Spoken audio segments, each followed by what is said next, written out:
At 12:13 a.m., my phone vibrated in the darkness. It was my son, an FBI agent, calling with a trembling voice.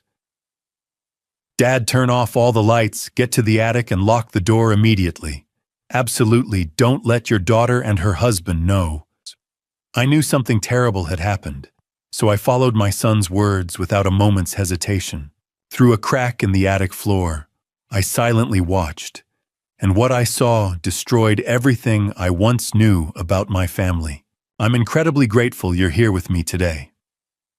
Before we dive in, I'd love to hear from you. Drop a comment below and let me know where you're watching from. Your engagement means the world. Also, a quick note. This story weaves together fictional elements for educational and storytelling purposes. Any similarities to actual names or places are unintentional, but the lessons shared here carry significant value. Now let's begin. My name is Walter Reynolds. I'm 67 years old, and I've spent 42 years restoring damaged paintings in the Hillcrest neighborhood of Willowdale. When people bring me their broken art, their torn canvases and faded masterpieces, they trust me to bring them back to life. Piece by piece, brushstroke by brushstroke, I rebuild what time and carelessness have destroyed. It's patient work, delicate work, the kind of work that teaches you to see what others miss, to notice the small details that don't quite fit. I never thought I'd need those skills to save my own life. I live in a Victorian house on Maple Street, the kind with high ceilings and crown molding that my wife Helen always loved. She used to say the morning light through the east windows was perfect for painting. We bought this place 30 years ago when the neighborhood was just starting to turn around. Raised our 2 kids here. Watched the oak trees grow tall enough to shade the whole front yard. 8 months ago, Helen lost her battle with cancer. The house felt too big after that. Too quiet. Too full of memories that hurt to touch. Our daughter Lindsay noticed, of course.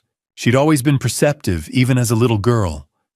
She'd watch me from the doorway of my studio, those big eyes taking everything in.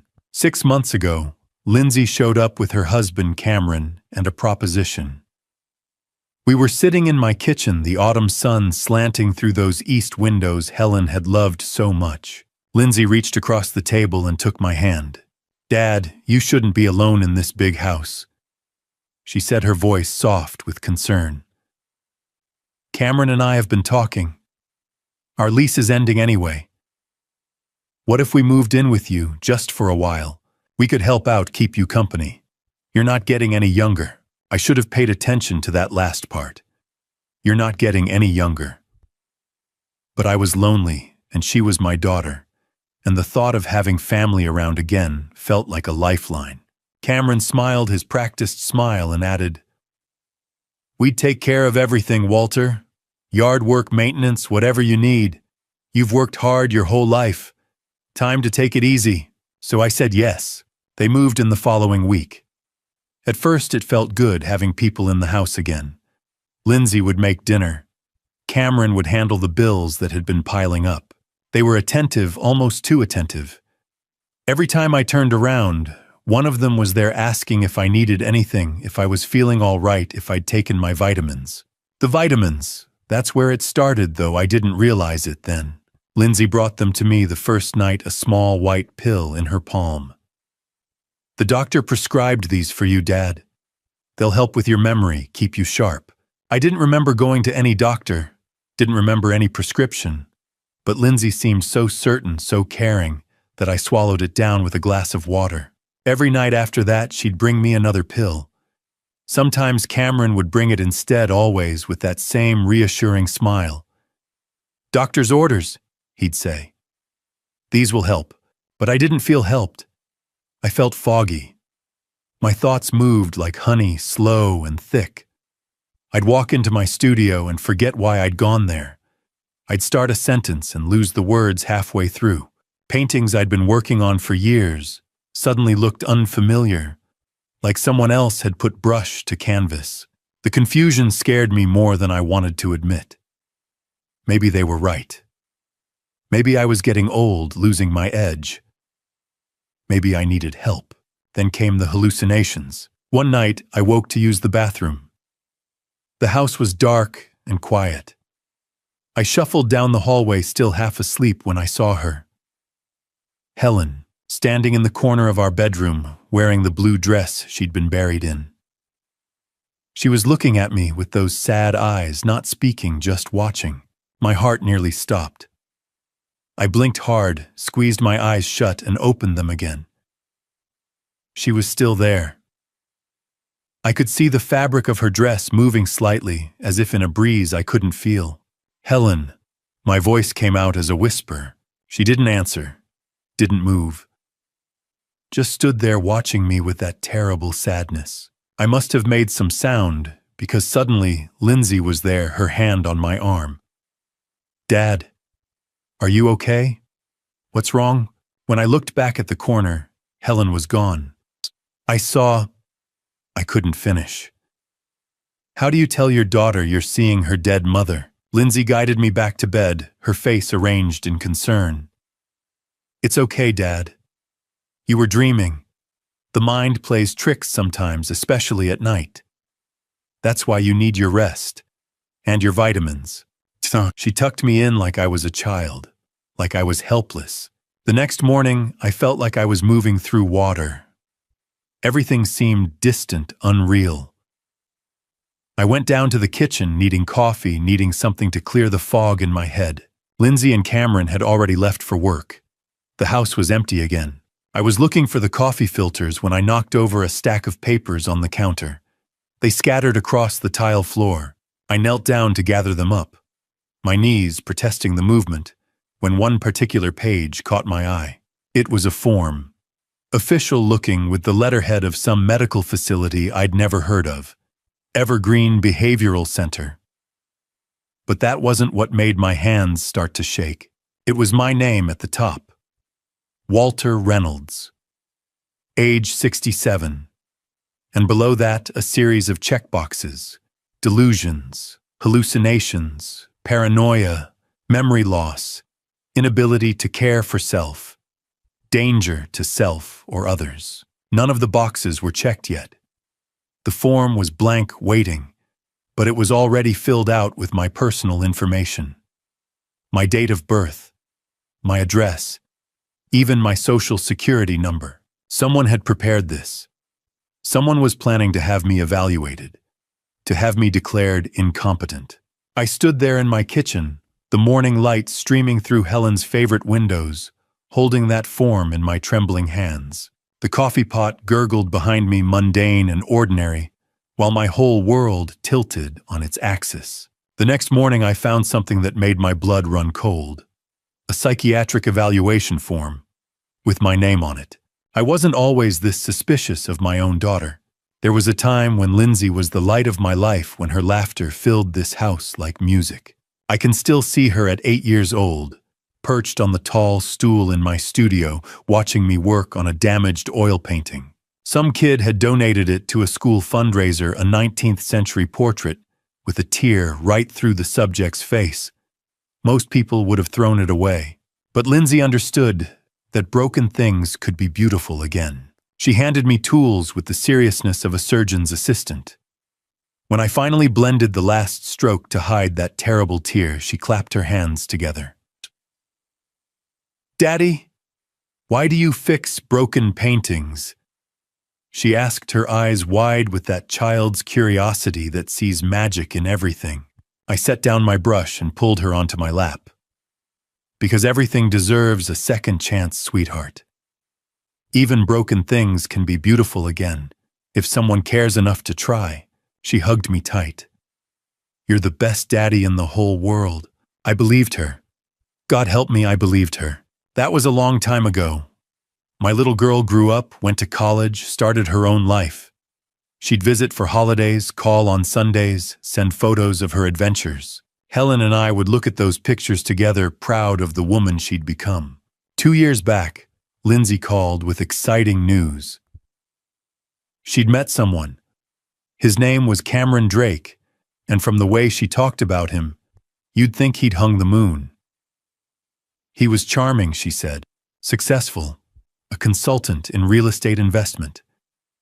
He had smooth answers for everything and a smile that could sell ice in winter.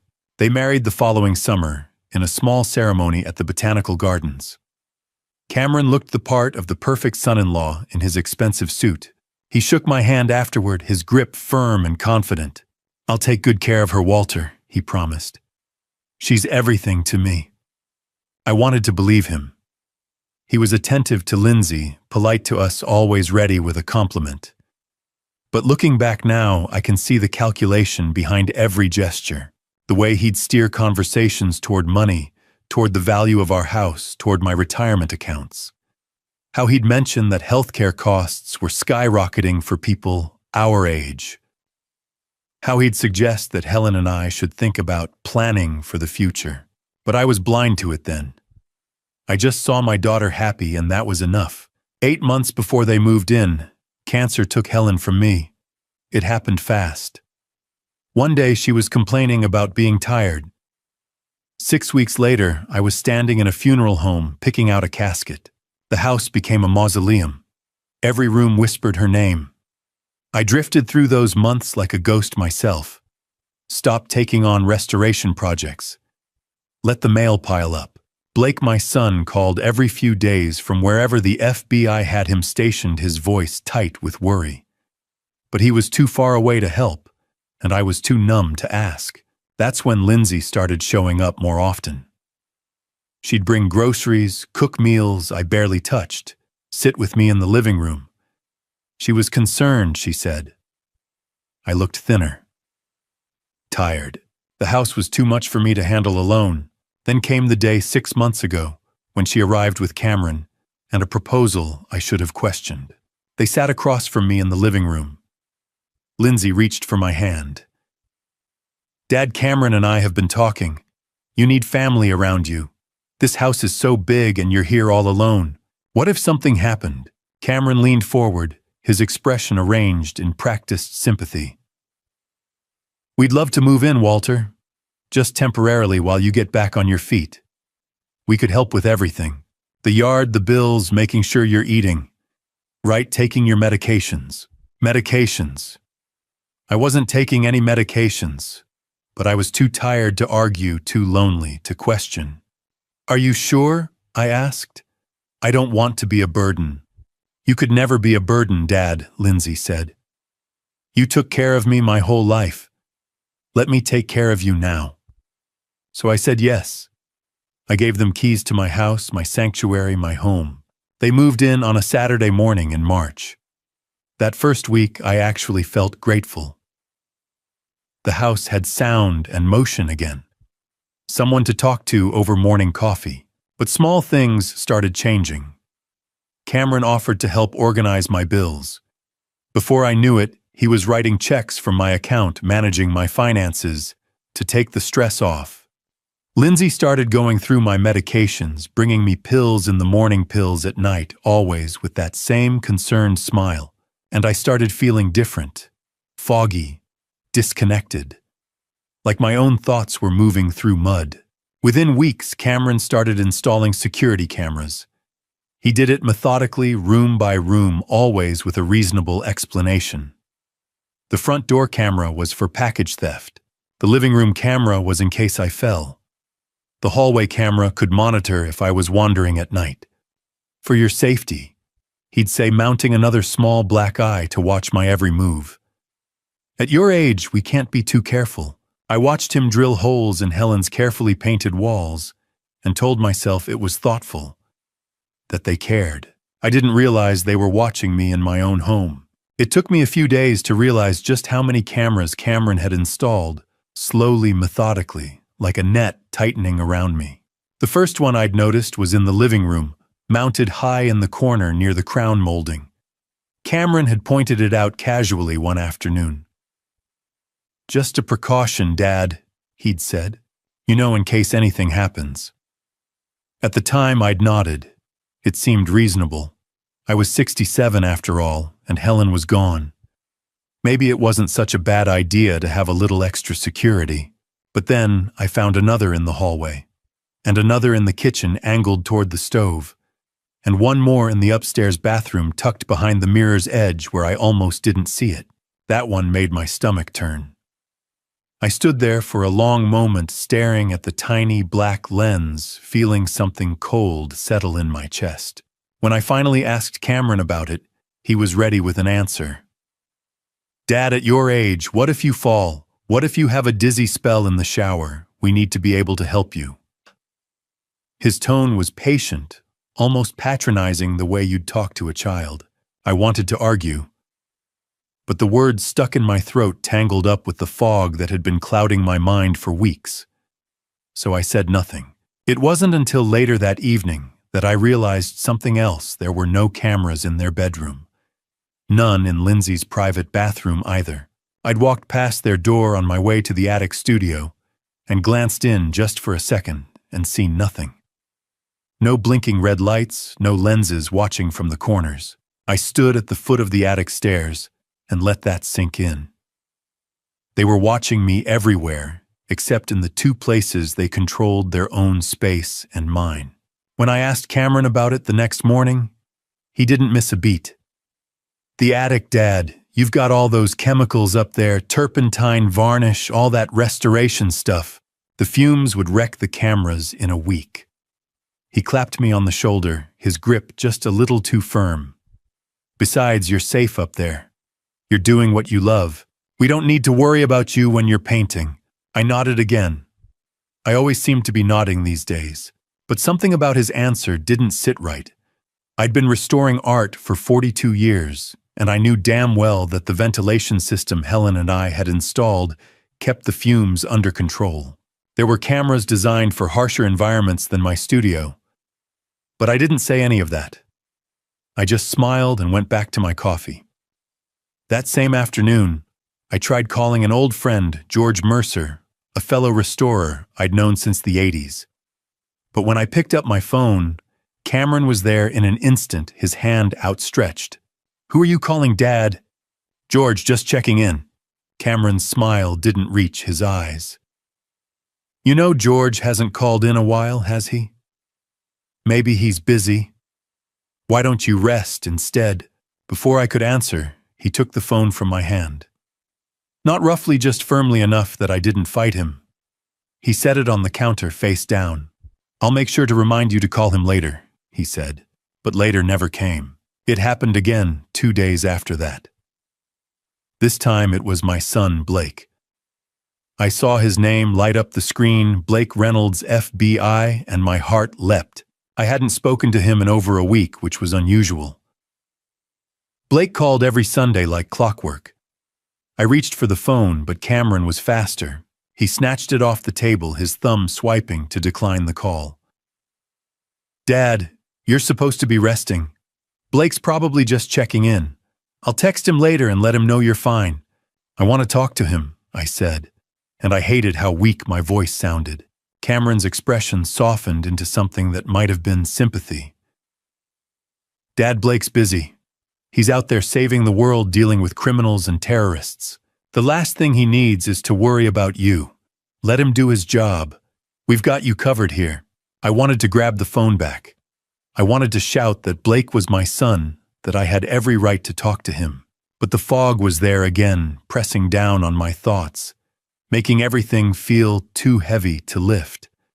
So I just sat there silent, while Cameron slipped my phone into his pocket. That night, I couldn't sleep. I lay in bed staring at the ceiling, thinking about the cameras, about the phone calls that never went through, about the stack of papers he'd been asking me to sign, insurance forms, he said, and updated estate documents, just routine stuff. But I'd been too foggy to read them carefully, and now I couldn't remember half of what I'd put my name on. The next morning, I found one of those forms on Cameron's desk. I wasn't snooping, I'd just been looking for a pen. I picked it up, squinting at the fine print. My signature was at the bottom, clear as day, but I didn't recognize the document. Something about account access. Something about power of attorney. My hands started to shake. I set the paper down carefully, exactly where I'd found it, and backed out of the room. My heart was pounding so hard I could feel it in my throat. I didn't know what that paper meant, not yet, but I knew it wasn't good. That night, Lindsay brought me my vitamin, She always did it herself, never Cameron. She'd smile and hand me the little white pill with a glass of water, and she'd stand there watching until I swallowed.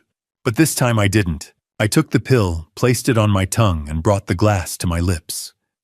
I let the water wash over it, but I didn't swallow. I kept the pill tucked under my tongue, hidden, while Lindsay watched me with that same patient smile. "Good," she said softly, brushing a strand of hair from my forehead. "Sleep well, Dad." When she left, I spat the pill into my palm. It was small and round and chalky white with no markings. I stared at it for a long time, turning it over between my fingers, wondering what they were really giving me. The pill dissolved in water, turning it a murky gray. Vitamins don't do that. I stood at the sink in my attic studio, watching the chalky residue swirl and settle at the bottom of the glass. I'd taken a real multivitamin from the bottle Helen and I used to share and dropped it into a second glass for comparison. That one fizzed briefly and dissolved clear, leaving only a faint orange tint from the coating. The pill Lindsay had given me last night left something else, entirely a gray sludge that clung to the sides of the glass like sediment. I poured both glasses down the drain and stood there for a long time, gripping the edge of the sink. I thought about Helen, about the night I'd seen her standing in the corner of my bedroom, her face pale and sad. I'd thought I was losing my mind. I'd thought grief had finally broken something inside me that couldn't be fixed. But it wasn't grief. It was the pills. I pulled out the old laptop I kept in the studio and opened a private browser window. My fingers felt clumsy on the keys, but I forced myself to type symptoms of hallucinations, drug-induced confusion, elderly. The results came back in seconds. Hallucinogens, benzodiazepines, sedative hypnotics. A dozen articles about elder abuse, about caretakers using medication to control or incapacitate their victims. I read them all, my chest tightening with every paragraph. The symptoms matched, every single one. I closed the laptop and sat in the dim light of the studio. My life's work surrounded me in half-finished paintings, and now someone, my own daughter, was trying to take it all away. But I needed proof. I needed to know for sure. That afternoon, Lindsay and Cameron left the house to run errands. I heard Cameron's voice in the driveway saying they'd be back in an hour, as if I were a child who couldn't be trusted to walk to the mailbox. I waited until I heard the car pull away. Then I moved. Cameron's office was on the first floor, just off the kitchen. He'd taken over what used to be Helen's sewing room. The door was usually locked, but today it wasn't. I stepped inside, my heart hammering in my chest. The desk was neat, organized to the point of obsession. A stack of folders sat in the center, labeled in Cameron's precise handwriting, insurance, estate, medical. I opened the one marked medical first. Inside, I found a glossy brochure for the Evergreen Behavioral Center. The cover showed a serene photograph of a modern building surrounded by trees. Specialized care for cognitive and behavioral health, the tagline read. Private rooms. 24-hour monitoring. A safe, compassionate environment for those who can no longer care for themselves. Beneath the brochure was a draft form, an intake evaluation for psychiatric commitment. My name was already filled in at the top, Walter Reynolds, age 67, and below that a checklist of symptoms, some already marked hallucinations, delusions, paranoia.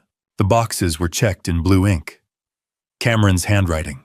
I stared at the form for a long time, feeling something cold and sharp settle in my chest. This wasn't a precaution. This wasn't concern. This was a plan. They were going to have me committed. They were going to lock me away in that place, sign papers that said I was incompetent, and take everything I had. The house, the savings, the paintings, all of it. I took a photo of the form with the old phone from my studio and slipped it back into the folder exactly as I'd found it. My hands were steadier now. Anger has a way of clearing the fog. I was back in the living room, pretending to read a newspaper, when the knock came at the door.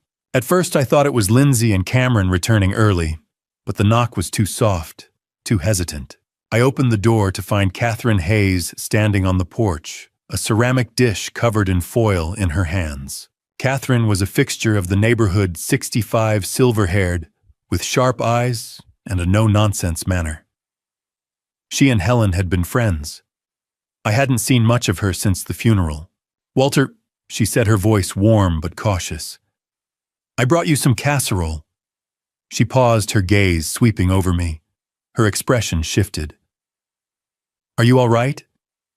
I opened my mouth to say yes the way I always did.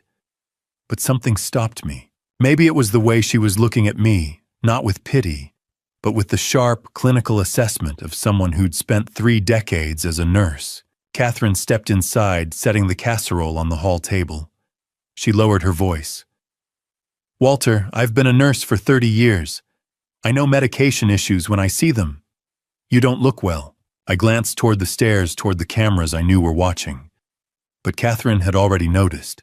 Her eyes flicked to the corner of the living room, to the small black lens mounted near the ceiling, and her mouth pressed into a thin line. Before I could answer, I heard the front door open. Lindsay's voice rang out bright and false.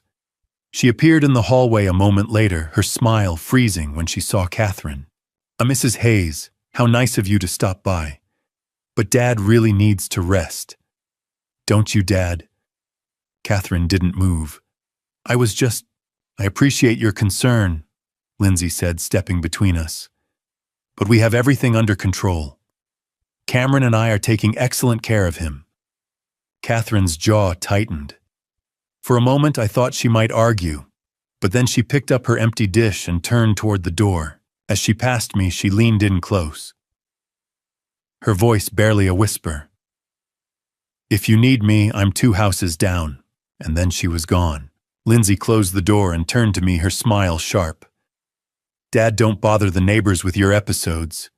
People might get the wrong idea." I nodded. I always seemed to be nodding, but inside, something had shifted. Catherine had seen. She knew, and more importantly, she'd offered to help. That night, after Lindsay brought me my vitamin, and I tucked it under my tongue again, I lay in bed and thought about Blake. My son, the FBI agent, the one who'd always been a little too cautious about security and worst-case scenarios. 6 months ago, he'd visited for Thanksgiving. He'd pulled me aside in the kitchen and pressed something small and rectangular into my hand. "It's a backup phone, Dad," he'd said quietly. "Prepaid, no contract, no tracking. Keep it charged and hidden somewhere safe, just in case." At the time, I'd thought he was overreacting. I'd humored him, tucked the phone into an old paint supply box in the attic, and forgotten about it, until now. I needed help. I needed evidence. And I needed to do it without them knowing. The alarm clock on the nightstand read 12:13 a.m. when the backup phone buzzed. I shot upright in bed, my heart hammering. I crossed the dark room to the old oak wardrobe felt along the top shelf, and pulled down the paint supply box Blake had helped me pack last Thanksgiving. Beneath a stack of unused brushes wrapped in a paint-stained rag was the phone. The screen glowed Blake Reynolds. I answered on the second ring, my voice barely a whisper. "Blake, Dad." His voice was low, urgent, clipped in the way it got when he was working a case. "Listen carefully. You're in danger." My throat tightened. "Blake, something's happening. They've been giving me pills. I've been seeing things, hallucinating." "I know." His voice was hard. "Dad, I've been investigating Cameron for 3 months. He's not who he says he is." The room seemed to tilt. "What do you mean?" "He's a con artist, a professional. Real name is Kevin Drake, or it was last time he got arrested. Before that, he was Marcus Sullivan. 3 priors under different aliases, all targeting elderly people with money. He marries into families, isolates the victim, and takes everything." I sank onto the edge of the bed, the phone pressed hard against my ear. Cameron's not even his real name. No. And Lindsay, I don't know if she's part of it or if he manipulated her too, but they're planning something soon. Very soon. There's a psychiatric facility, I said, my voice breaking. Evergreen Behavioral Center. They have an intake form with my name on it. Blake swore under his breath. That's the play. They commit you, have you declared incompetent, and take control of your assets. Once you're in a place like that, getting you out is nearly impossible. Blake, you have to. I stopped. Why haven't you arrested him? There was a long silence. Conflict of interest. You're my father. My supervisor made it very clear I can't be the agent of record on this case. If I push it, the whole investigation gets thrown out on a technicality, and Cameron walks. I'm working with a colleague, Agent Sarah Mitchell, but she needs time to build a clean case. We're talking 2 weeks minimum to get a warrant. 2 weeks. It felt like an eternity. Dad, I need you to do exactly what I'm about to tell you. Blake's voice sharpened, became the voice of an FBI agent giving orders. Do you have a place in the house where they don't have cameras? The attic, my studio. Cameron said the fumes would damage the equipment. Good. That's your safe zone. Stay there as much as you can without making them suspicious. Watch them. Listen. If you can record anything, do it. But don't let them know you're on to them. And Dad, whatever happens, do not let them take you to Evergreen. Once you're inside, I can't help you. Do you understand? I understand. I need you to be strong. 2 weeks. Can you do that? I thought about the pills, the cameras, the forms with my name on them. The life Helen and I had built now being stripped away piece by piece. I said. I have to go, he said quickly. Keep this phone charged and hidden. I'll call when I can. And Dad, I'm going to fix this, I promise. The line went dead. I sat in the dark for a long moment. Then I moved.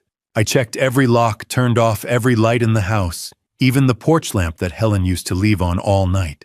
Then I climbed the narrow staircase to the attic, the old wooden steps creaking under my weight. The studio smelled like turpentine and linseed oil, familiar and grounding. I pulled a chair to the small dormer window that overlooked the driveway and sat down to wait. At first I thought Blake was being paranoid, but then I remembered Cameron thought I was drugged.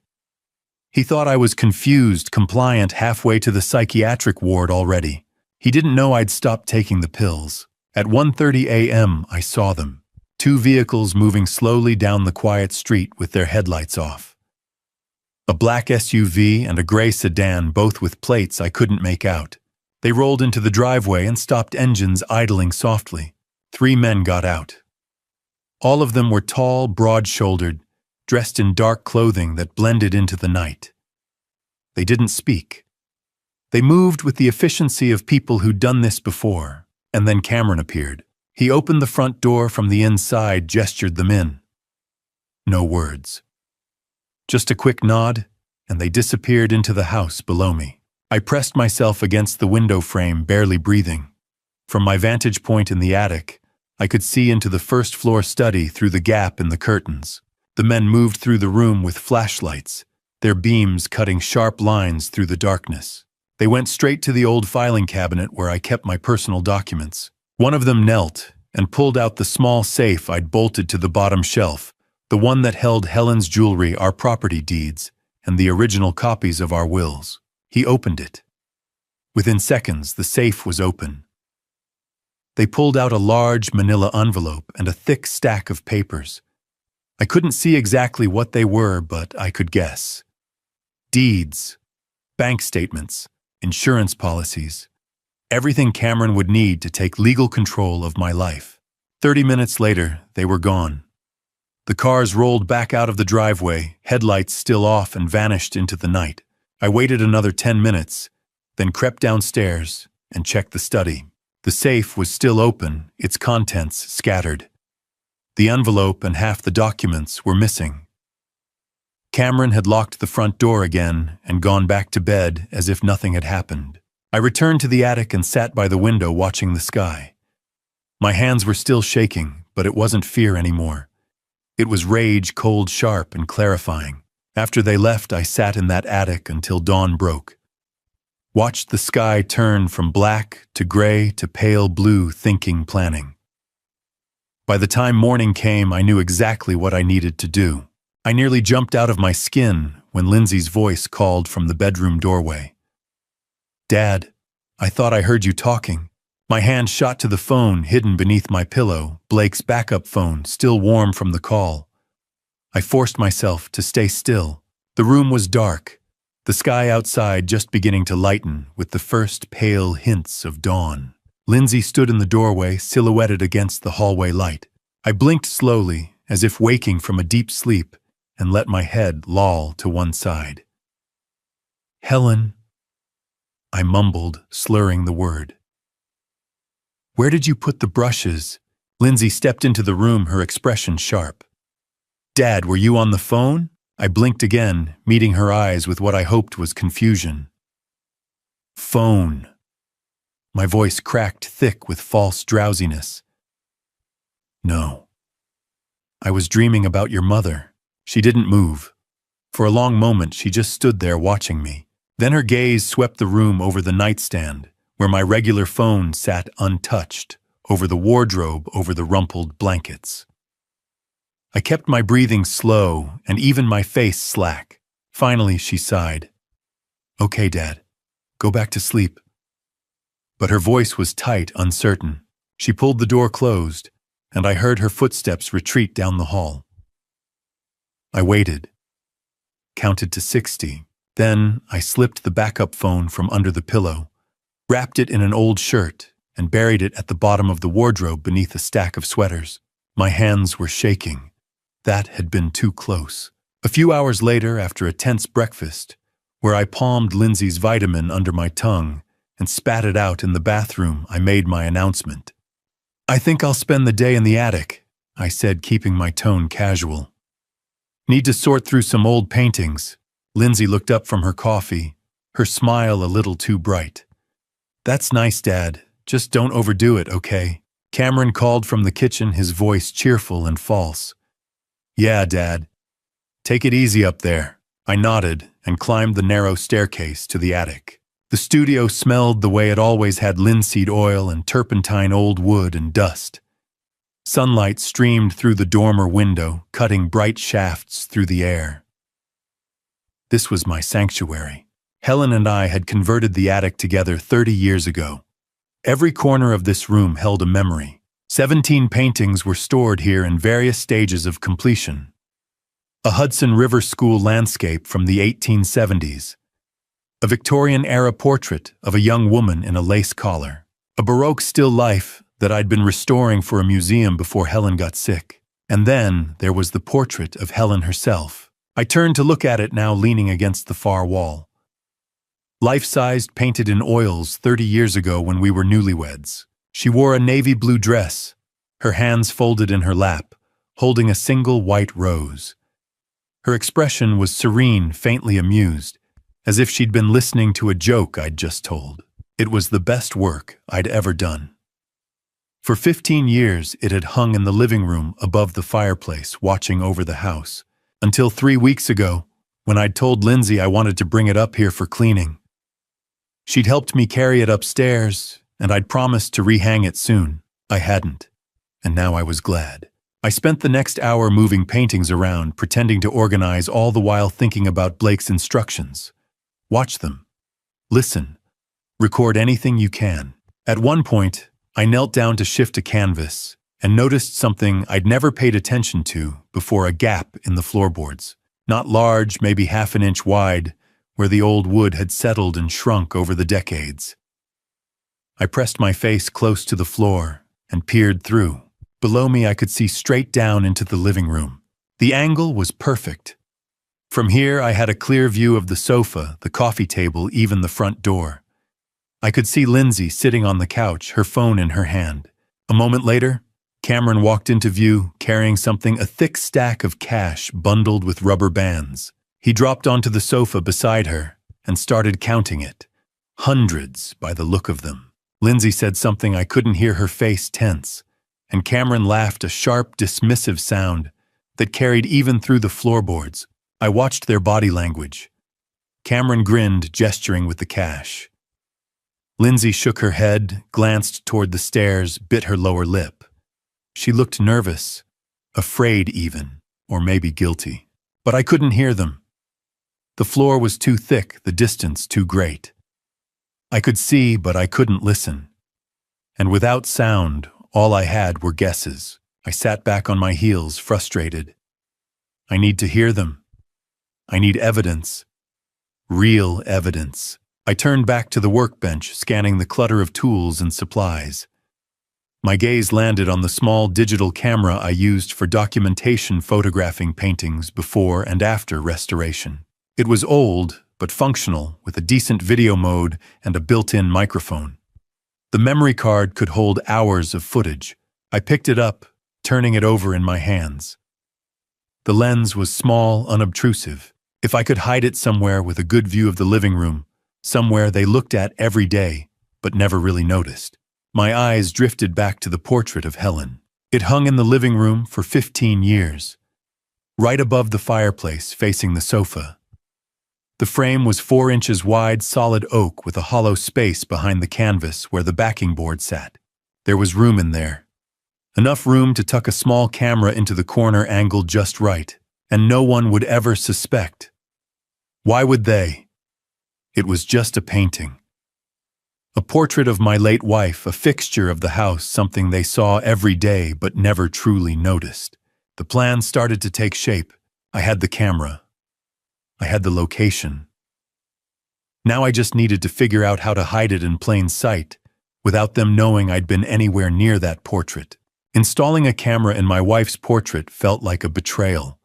But Helen would understand.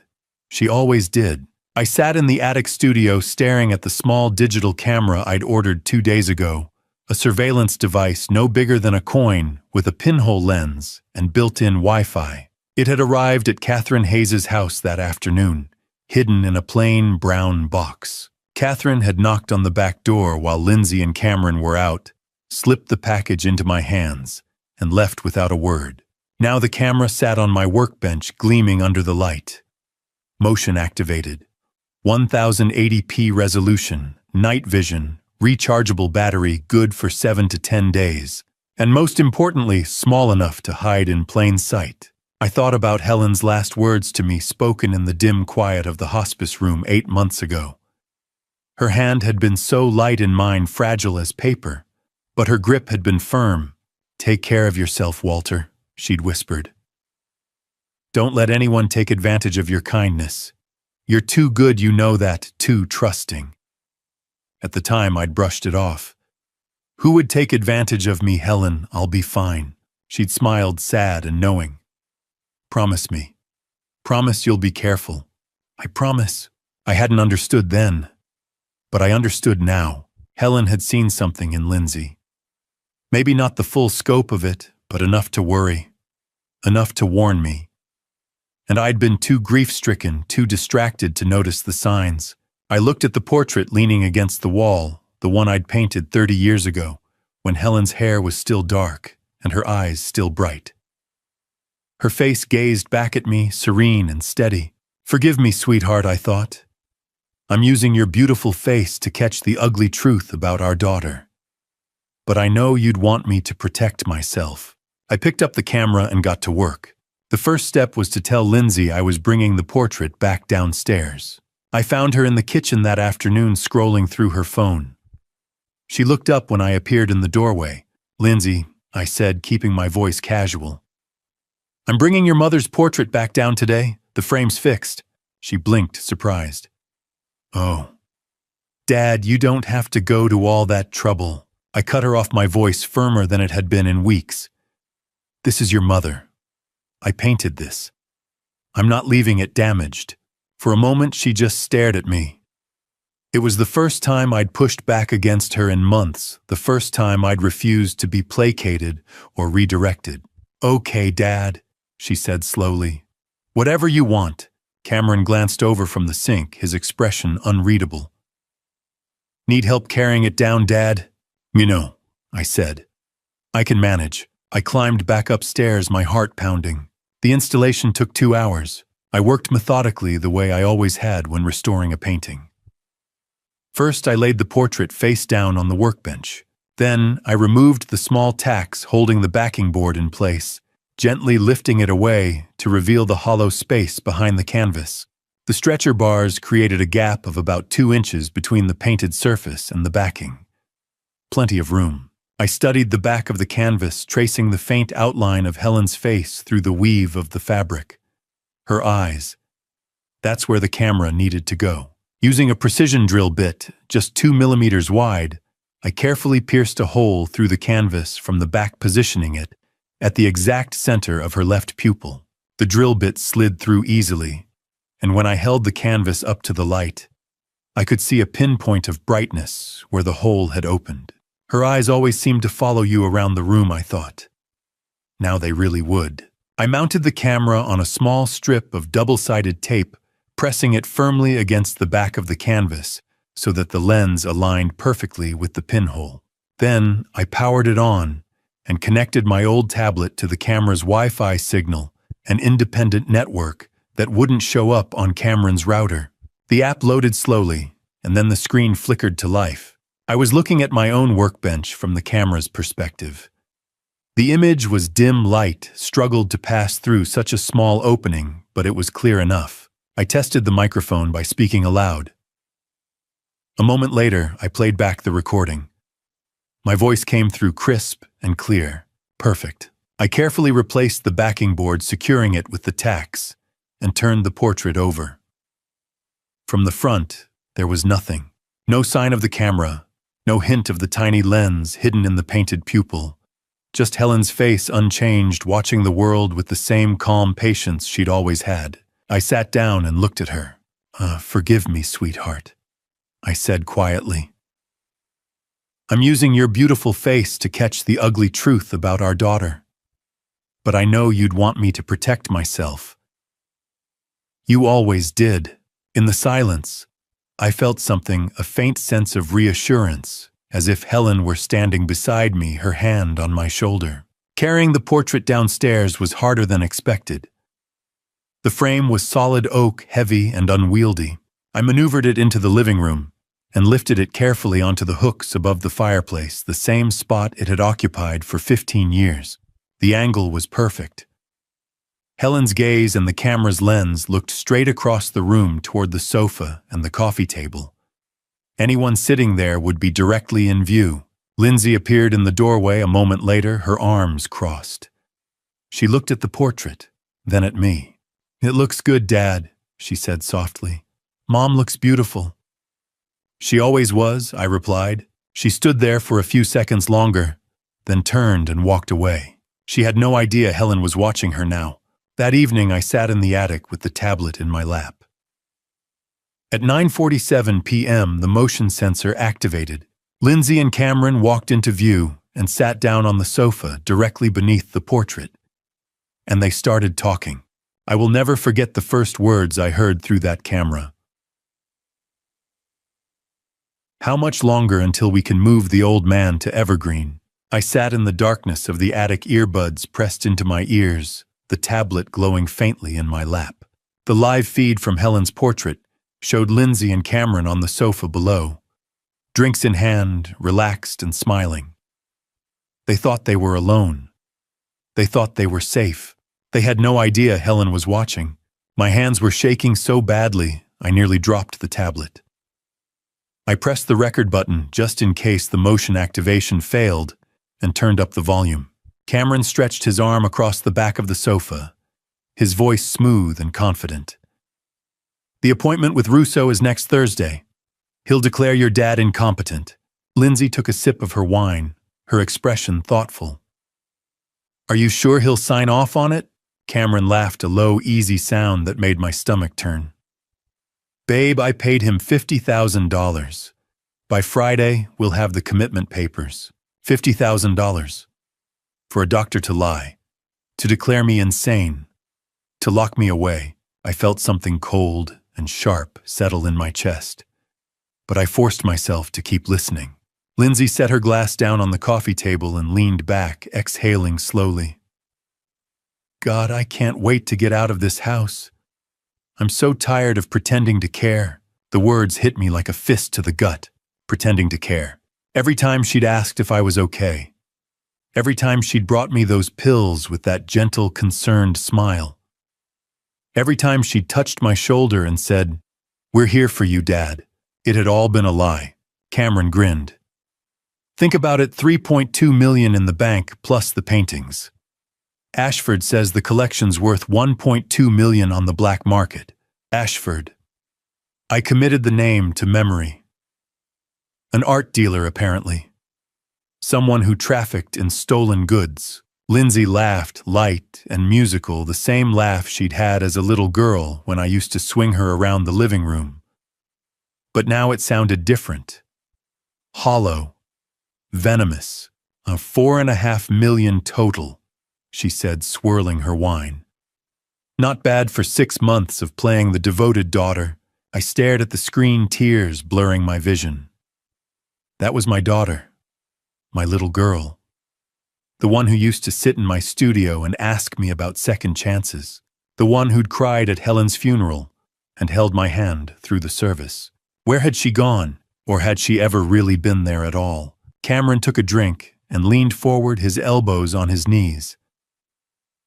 The drugs, the isolation, everyone in town thinks Walter's losing his mind. Mrs. Hayes almost screwed things up," Lindsay said, her voice edged with irritation. Cameron waved a dismissive hand. "No one listens to nosy old women." I thought of Catherine, kind, sharp-eyed Catherine, who'd noticed something was wrong and tried to help. And Cameron dismissed her as a nosy old woman, as if her concern meant nothing. Rage flickered in my chest, hot and bright, cutting through the grief. Lindsay bit her lip, glancing toward the stairs. "Do you think Blake suspects anything?" Cameron shrugged. "He's too busy with the FBI. And conflict of interest means he can't touch us. Even if he wanted to, his hands are tied." He knew. Cameron knew about the FBI regulations, about the restrictions on Blake's investigation. He'd done his homework. This wasn't some impulsive scheme, it was calculated, researched, professional. Blake had been right. Cameron was a con artist, and he was good at it. I wiped my eyes with the back of my hand, but the tears kept coming. Silent. Hot. I couldn't stop them. Then Lindsay's phone buzzed. She glanced at the screen, and her expression shifted just slightly, but enough that I noticed. Something softened in her face. Something private. "I need to take this," she said, standing up quickly. Cameron barely looked up. "Sure, babe." She walked out of the frame, her voice fading as she moved into the hallway. The camera's microphone still picked up her words, muffled and distant, but audible. "Hey. Yeah, everything's on track. Next week." "I know. I love you too." I froze. "I love you too." Her voice had changed.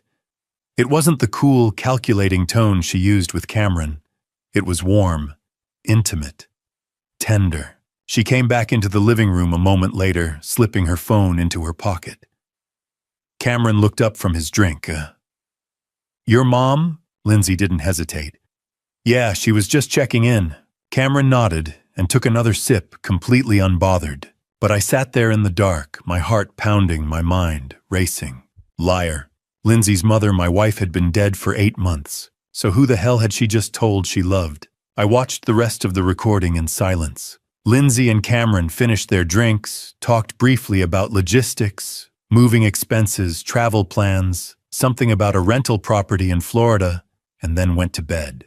By the time the feed went dark, it was past midnight. I sat in the attic for a long time after that, staring at the frozen image on the tablet screen. Lindsay's face caught mid-laugh, her eyes bright with satisfaction. I saved the recording. Every word, every laugh, every moment of betrayal.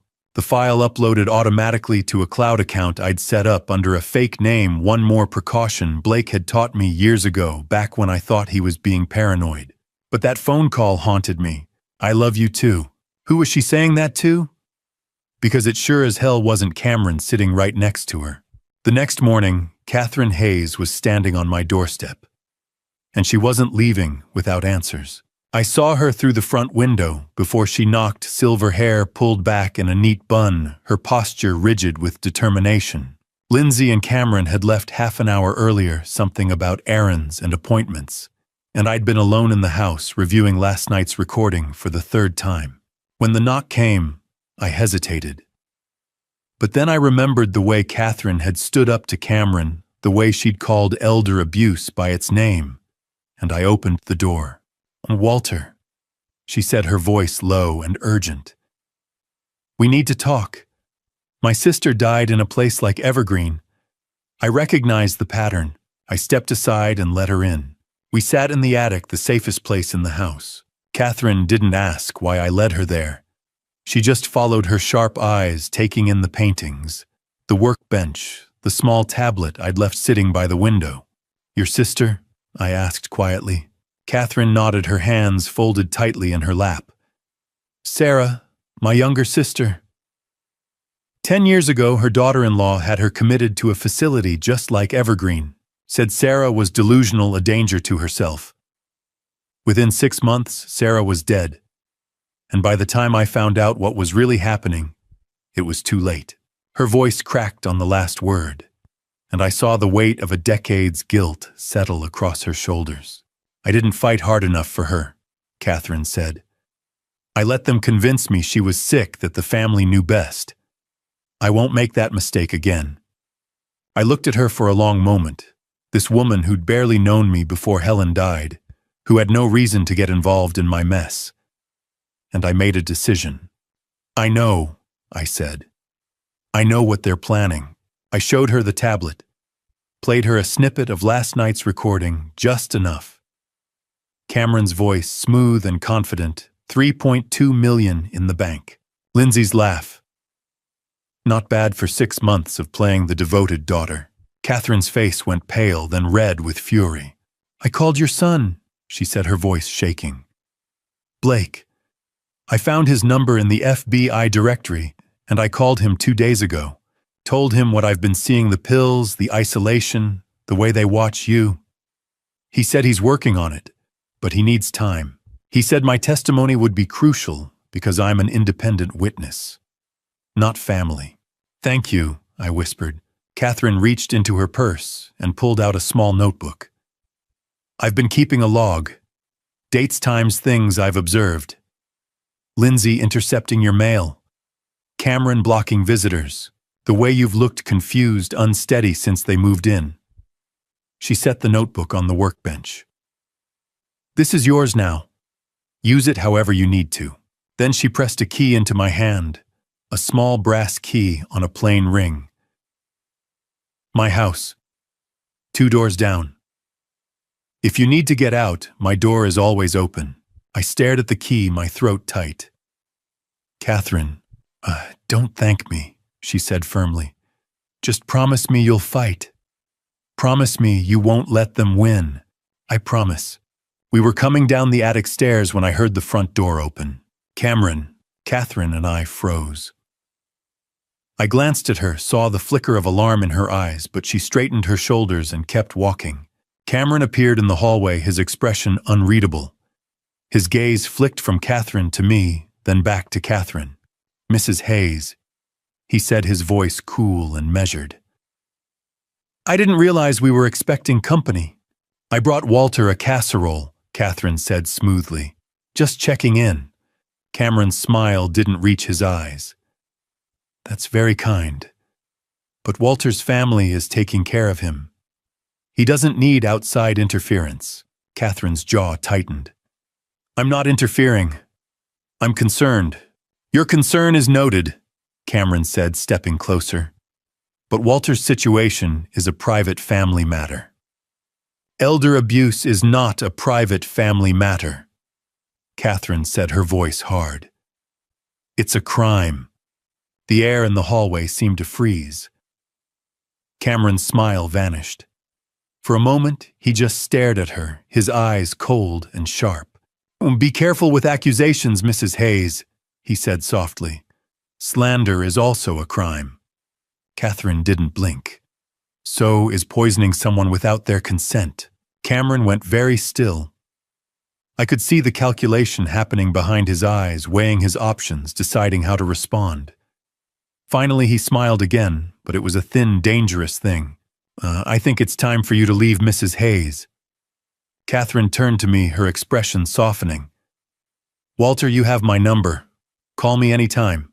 Then she walked past Cameron, her head held high, and left. Cameron closed the door behind her and turned to me, his face tight with controlled anger.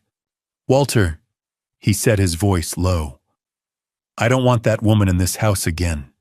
She's filling your head with paranoid nonsense. I blinked at him, forcing my expression into confusion. What, Catherine, she was just being kind. Cameron exhaled slowly, visibly forcing himself to calm down. Dad, I know you're confused, but Mrs. Hayes doesn't understand your condition. She's making things worse. Please just, stay away from her, okay? I nodded, letting my shoulders slump. Okay. He studied me for a long moment, then nodded and walked away. He thinks I'm still drugged, I thought. Still compliant. He has no idea I've been recording every word. That night, I sat in the attic with the tablet waiting. At 9:30 p.m., Lindsay and Cameron appeared on the screen, settling onto the sofa. Lindsay's face was tight with tension. Catherine Hayes is a problem, she said without preamble. Cameron rubbed his temples. I took care of it. Sent her packing. That's not enough! Lindsay's voice was sharp. She called Blake. We need to move faster. Cameron looked up. How much faster? Lindsay was silent for a moment, thinking. Then her expression hardened. Russo's evaluation is Thursday. But what if we get Dad to Evergreen this Saturday emergency commitment? We say he attacked me. Cameron blinked. Can we do that? Russo owes us. He'll backdate the paperwork. We just need to stage an incident. I'll have a bruise, maybe a scratch. Enough to justify emergency commitment. What if Blake finds out? Lindsay's smile was cold. By the time Blake gets his warrant, Dad will be locked in Evergreen, declared incompetent, and will have power of attorney. Game over. And once he's in there, it's nearly impossible to get him out. You know how these places work. Cameron nodded slowly. Okay, Saturday. I'll back you up. We'll say he's been getting violent, aggressive. The drugs made him paranoid. Perfect. Call Russo in the morning. Tell him we need the papers ready by Saturday noon. I stopped the recording, my hands shaking. Saturday, not next Thursday, not in 8 days, in 2 days. Blake had said he needed 2 weeks to get a warrant. But Lindsay and Cameron were moving the timeline up. They were going to lock me away in 48 hours, and there was nothing Blake could do to stop it in time. 2 days. I had 2 days to gather enough evidence, pull Blake in, and stop them from taking me to Evergreen. And I still didn't know who Lindsay was really working with. I spent that entire day researching Evergreen Behavioral Center. What I found made my blood run cold. I sat in the attic with my old laptop balanced on my knees, connected to the internet, through a mobile hotspot from Blake's backup phone. I couldn't risk using the house Wi-Fi. Cameron would see the search history. Evergreen's website looked professional, almost too professional. Glossy photographs of serene courtyards and smiling staff members, testimonials from grateful families, an award badge proclaiming them Best Mental Health Facility 2022. But when I dug deeper, the veneer started to crack. I searched Evergreen Behavioral Center complaints. Then Evergreen Behavioral Center lawsuit. The results came slowly, buried beneath layers of search engine optimization. But they were there. 3 lawsuits in the past 5 years. All settled out of court. All sealed with non-disclosure agreements. Just vague references to allegations of wrongful confinement and financial disputes. One article caught my eye, a short piece from a local news site published 2 years ago.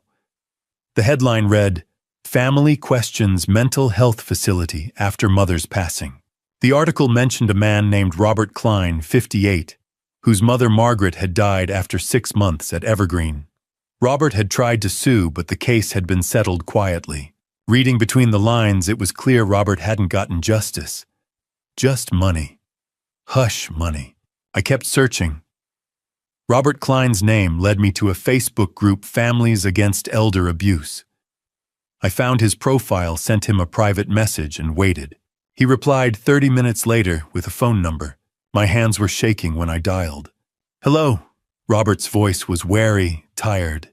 "Mr. Klein, my name is Walter Reynolds. I think my family is trying to get me into Evergreen. I saw your mother's case." There was a long silence, then a bitter, exhausted laugh. Evergreen. God. His voice dropped. "Mr. Reynolds, don't let them take you there." "I'm trying not to," I said, "but I need to know what I'm up against." Robert exhaled slowly. "My mother was sharp as a tack at 68. Then my sister said Mom was declining. Said she needed professional care. Got a doctor to sign commitment papers. Dr. Gerald Russo." I gripped the phone tighter.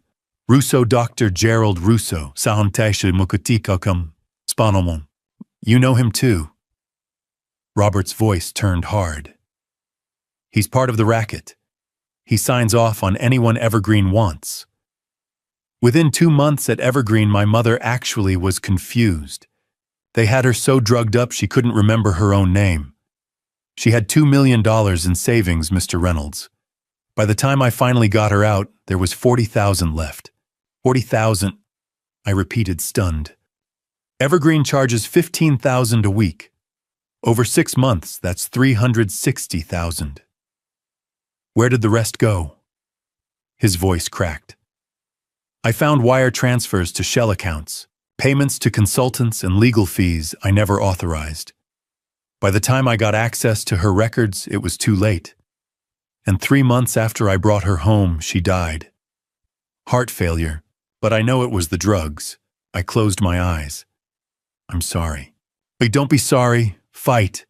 Robert's voice steadied. "And if you build a case, if you can get them into a courtroom, I'll testify. I'll tell them everything." I kept digging. Another search, Evergreen Behavioral Center survivors. I found a blog post from a year ago. The headline, "Woman Escapes Mental Health Facility Alleges Financial Abuse." The woman's name was Margaret Lawson, 71. I tracked down her contact information through the blog's author and called her that afternoon. "Hello." Her voice was thin, fragile. "Mrs. Lawson, my name is Walter Reynolds. I read about your experience at Evergreen. I think my family is trying to do the same thing to me." There was a long pause, then a shaky breath. "Evergreen. I still have nightmares." Margaret's voice wavered, but she told me. Her grandson Daniel had convinced a judge she had dementia. Dr. Russo again, Russo had signed the paperwork. Within weeks, she was locked inside Evergreen, drugged into compliance, and forced to sign over her house, her savings, her stocks. $1.8 million gone. "They made me sign papers while I was so sedated I couldn't even read them," she whispered. "I thought I was signing get-well cards, but it was deeds, bank transfers, everything." "How did you get out?" "A nurse. Jennifer Wells. She helped me call a lawyer. The lawyer filed an emergency petition, and after 4 months they let me go. But by then," her voice broke. "By then, Daniel had everything. I live on Social Security now in a subsidized apartment. I lost everything. I'm going to stop them," I said quietly. "If I can get them in front of a judge, will you testify?" "Yes." Her voice was barely audible. "Yes. I'll tell them what they did to me." I hung up and sat in the silence of the attic, staring at my notes. Robert Klein, Margaret Lawson, 2 victims, nearly $4 million stolen. And those were just the ones I'd found in an afternoon. How many others were there? This wasn't just about me. This was a system, a predatory machine that fed on the elderly, the vulnerable, the isolated. And Dr. Russo was the gatekeeper. I was about to close the laptop when the tablet on the workbench lit up a flicker of movement from the camera feed below. I glanced down and froze. A man I'd never seen before was walking into my living room. He was tall, over 6 feet, broad-shouldered, with short dark hair and a neatly trimmed beard. He wore a black suit, a white shirt, no tie. Polished but dangerous. Around 40, maybe. Lindsay appeared from the kitchen, her face lighting up with a smile I hadn't seen her give Cameron in months. She crossed the room in 3 quick steps and wrapped her arms around him, and then she kissed him. Not a polite peck, a real kiss. Long, intimate, full of warmth. I'd been so focused on the phone calls I almost missed it. On the camera feed below, a man I'd never seen before was walking into my living room. Lindsay kissed him. And it wasn't Cameron. Hold on before I uncover the identity of this stranger and expose the mastermind behind it all. Let me know you're still here. Drop a 1 in the comments if you think Lindsay is the real mastermind, or 2 if you believe someone else is pulling the strings. Also note what follows includes fictional components. You're welcome to leave if this isn't for you. Now the truth. The man in my living room was tall, well-dressed in an expensive suit with cold eyes. And my daughter was kissing him like Cameron didn't exist. I sat frozen in the attic, staring at the tablet screen, my heart hammering in my chest. Cameron was at work or wherever he went during the day. Lindsay and the stranger had the house to themselves, and they were using the time. They broke apart after a long moment, and the man settled onto the sofa, pulling Lindsay down beside him. She leaned into him, her hand resting on his knee, her expression soft and affectionate, in a way I hadn't seen her look at Cameron in months, maybe ever. I turned up the volume on the tablet, my hands shaking. "So we're still on schedule?" the man asked. His voice was smooth, confident. "Saturday," Lindsay nodded. "Yes, Russo will backdate the evaluation. Saturday morning, we get Dad to Evergreen." "And Cameron?" Lindsay laughed, a cold, sharp sound. "Cameron thinks we're splitting the money after the Evergreen thing. He has no idea about the offshore accounts you set up." The man grinned. "3.5 million. All transferred within 48 hours of your father's commitment. By the time Cameron figures it out, we'll be in Grand Cayman." I felt like I'd been punched in the chest. Grand Cayman. Offshore accounts. They weren't just stealing from me, they were planning to disappear. And Cameron, the man I'd thought was the mastermind, didn't even know. Lindsay hesitated, biting her lip. "What if he tries to stop us? The man Trevor." I still didn't know his name yet, leaned back, utterly relaxed. "He won't. I've been setting him up for months. The paper trail shows he's the one defrauding your dad. All the documents, all the communications with Russo Cameron's name is on everything." My stomach turned. Cameron was being framed. He was a patsy, a scapegoat.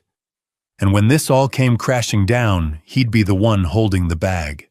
Lindsay smiled, leaning in to kiss the man again. "You're brilliant, Trevor. Trevor. Finally, I had a name." "I know," Trevor said, smirking. They shifted on the sofa, settling into a more comfortable position. Trevor draped his arm around Lindsay's shoulders, and they talked like they were planning a vacation, not a crime. "The paintings alone will bring in 1.2 million from Ashford," Trevor said. "I'll handle the sale." Lindsay nodded. "Dad's entire collection. Some of them he restored himself." There was no emotion in her voice. No hesitation. She was talking about my life's work paintings I'd spent years bringing back from ruin like they were furniture she was selling at a garage sale. Trevor shrugged. "Sentimental value doesn't pay for a Caribbean penthouse, babe." Lindsay was quiet for a moment. Then she sighed. "Sometimes I wonder if we're going too far." For a split second, I felt a flicker of hope. Maybe she still had a conscience. Maybe there was some part of my daughter left inside her. But Trevor's response crushed that hope immediately. "Too far?" His voice turned sharp, almost annoyed. "Lindsay, you came to me 3 years ago. Your exact words, 'My dad is sitting on a pile of money, and I'm drowning in debt.' This was your plan. 3 years. 3 years ago, I gripped the edge of the workbench, my knees buckling. 3 years ago was 2021. A year before Helen died. before Lindsay met Cameron, before any of this started, which meant Lindsay had been planning this before she married Cameron. Cameron wasn't the mastermind. He was just another tool like me, another pawn in Lindsay's game. She wasn't a victim. She was the architect of everything. I know, Lindsay said quietly, her voice cold again. You're right. I pulled out Blake's backup phone, my hands shaking so badly I almost dropped it. I took a screenshot of Trevor's face from the video feed, clear, well-lit, unmistakable. Then I recorded a 30-second clip of their conversation, just enough to capture Trevor's voice saying, "Cameron's name is on everything," and Grand Cayman. I sent both to Blake with a message. Found this. Lindsay has a partner. Name is Trevor. Sending photo. Blake's reply came 5 minutes later. Digging now. Stay safe. I spent the next hour digging through everything I had. Old emails I'd copied from Cameron's office weeks ago. Search results on Victor Ashford. Anything that could help me understand the full scope of what they were planning. Victor Ashford was exactly what I'd suspected, a Manhattan art dealer with a legitimate gallery and an underground reputation. He'd been investigated by the FBI in 2019 for trafficking stolen art, but the case had fallen apart due to lack of evidence. Now he operated in the gray area between legal and illegal brokering deals for wealthy collectors who didn't ask too many questions about provenance. In one of Cameron's old emails, I found a message to Ashford. 17 pieces. 20th century American art. Owner willing to sell. Documentation will be signed and notarized. Let me know your offer. 17 pieces, my entire collection. They were planning to forge my signature on the sales documents after I was committed. Once I was declared incompetent, my signature wouldn't matter anymore. They could sign whatever they wanted, and no one would question it. I felt sick. An hour later, Blake's text came through. Trevor Mason, investment banker. Also on our watch list. Dad, this is bigger than we thought. I'm coming tomorrow morning. Don't let them take you before I get there. A second later, an attachment arrived, a PDF file. I opened it with trembling hands. Trevor Mason, age 39. Investment banker at Crestview Capital, a private equity firm in Manhattan. On FBI watch list since 2022 for suspected money laundering and financial fraud. Not yet charged due to insufficient evidence. There was more. 2 prior relationships with wealthy women, both ending with mysterious financial losses. No charges filed. No evidence strong enough to prosecute. But the pattern was clear. Trevor was a professional con artist, and Lindsay wasn't his victim. She was his willing partner. Blake's text arrived an hour later. Trevor Mason, investment banker. Also on our watch list. Dad, this is bigger than we thought. I'm coming tomorrow morning. Don't let them take you before I get there. Friday morning, Dr. Gerald Russo arrived at my door with a briefcase and a smile that didn't reach his eyes. I'd been awake since 4, sitting in the attic with the tablet watching the live feed from Helen's portrait. Lindsay and Cameron had spent the night whispering plans I couldn't quite hear through the walls. But I knew what was coming. Russo's evaluation was the final piece. Once he signed the papers, they could take me to Evergreen. I heard the doorbell ring. Heard Lindsay's bright, false voice. Dr. Russo, thank you so much for coming. I made my way downstairs slowly, deliberately. I had to play the part, confused, compliant, harmless. If Russo suspected I knew what he was doing, he might change the plan, and I needed him on camera. Lindsay met me at the bottom of the stairs, her hand on my elbow. Dad, Dr. Russo is here to help you. Just answer his questions honestly, okay? I nodded. Okay. We sat in the living room. Russo in the armchair across from me, Lindsay and Cameron hovering nearby. Above us, Helen's portrait watched in silence. Russo opened his briefcase and pulled out a clipboard. Mr. Reynolds, how are you feeling today? I'm fine, doctor. Your daughter tells me you've been confused lately, Seeing things that aren't there, I kept my expression neutral. I don't know what she means. Russo made a note. He wasn't listening. He was going through the motions, checking boxes on a script he'd already written. What year is it? He asked. Who is the current president? Donald Trump. What day of the week is it? Friday. Can you count backward from 100 by sevens? It's 193, 86, 79, 72. I rattled off the sequence without hesitation. Russo frowned. Clearly he hadn't expected me to be so sharp. But he recovered quickly, flipping to the next page. Do you ever feel like people are watching you? He asked, his tone shifting, leading suggestive. I hesitated. Sometimes. Do you hear voices? I met his eyes. I sometimes hear my wife. But she's been dead for 8 months. Russo wrote quickly, underlining something. Auditory hallucinations. Do you feel safe in this house? I let a faint smile touch my lips. Should I not?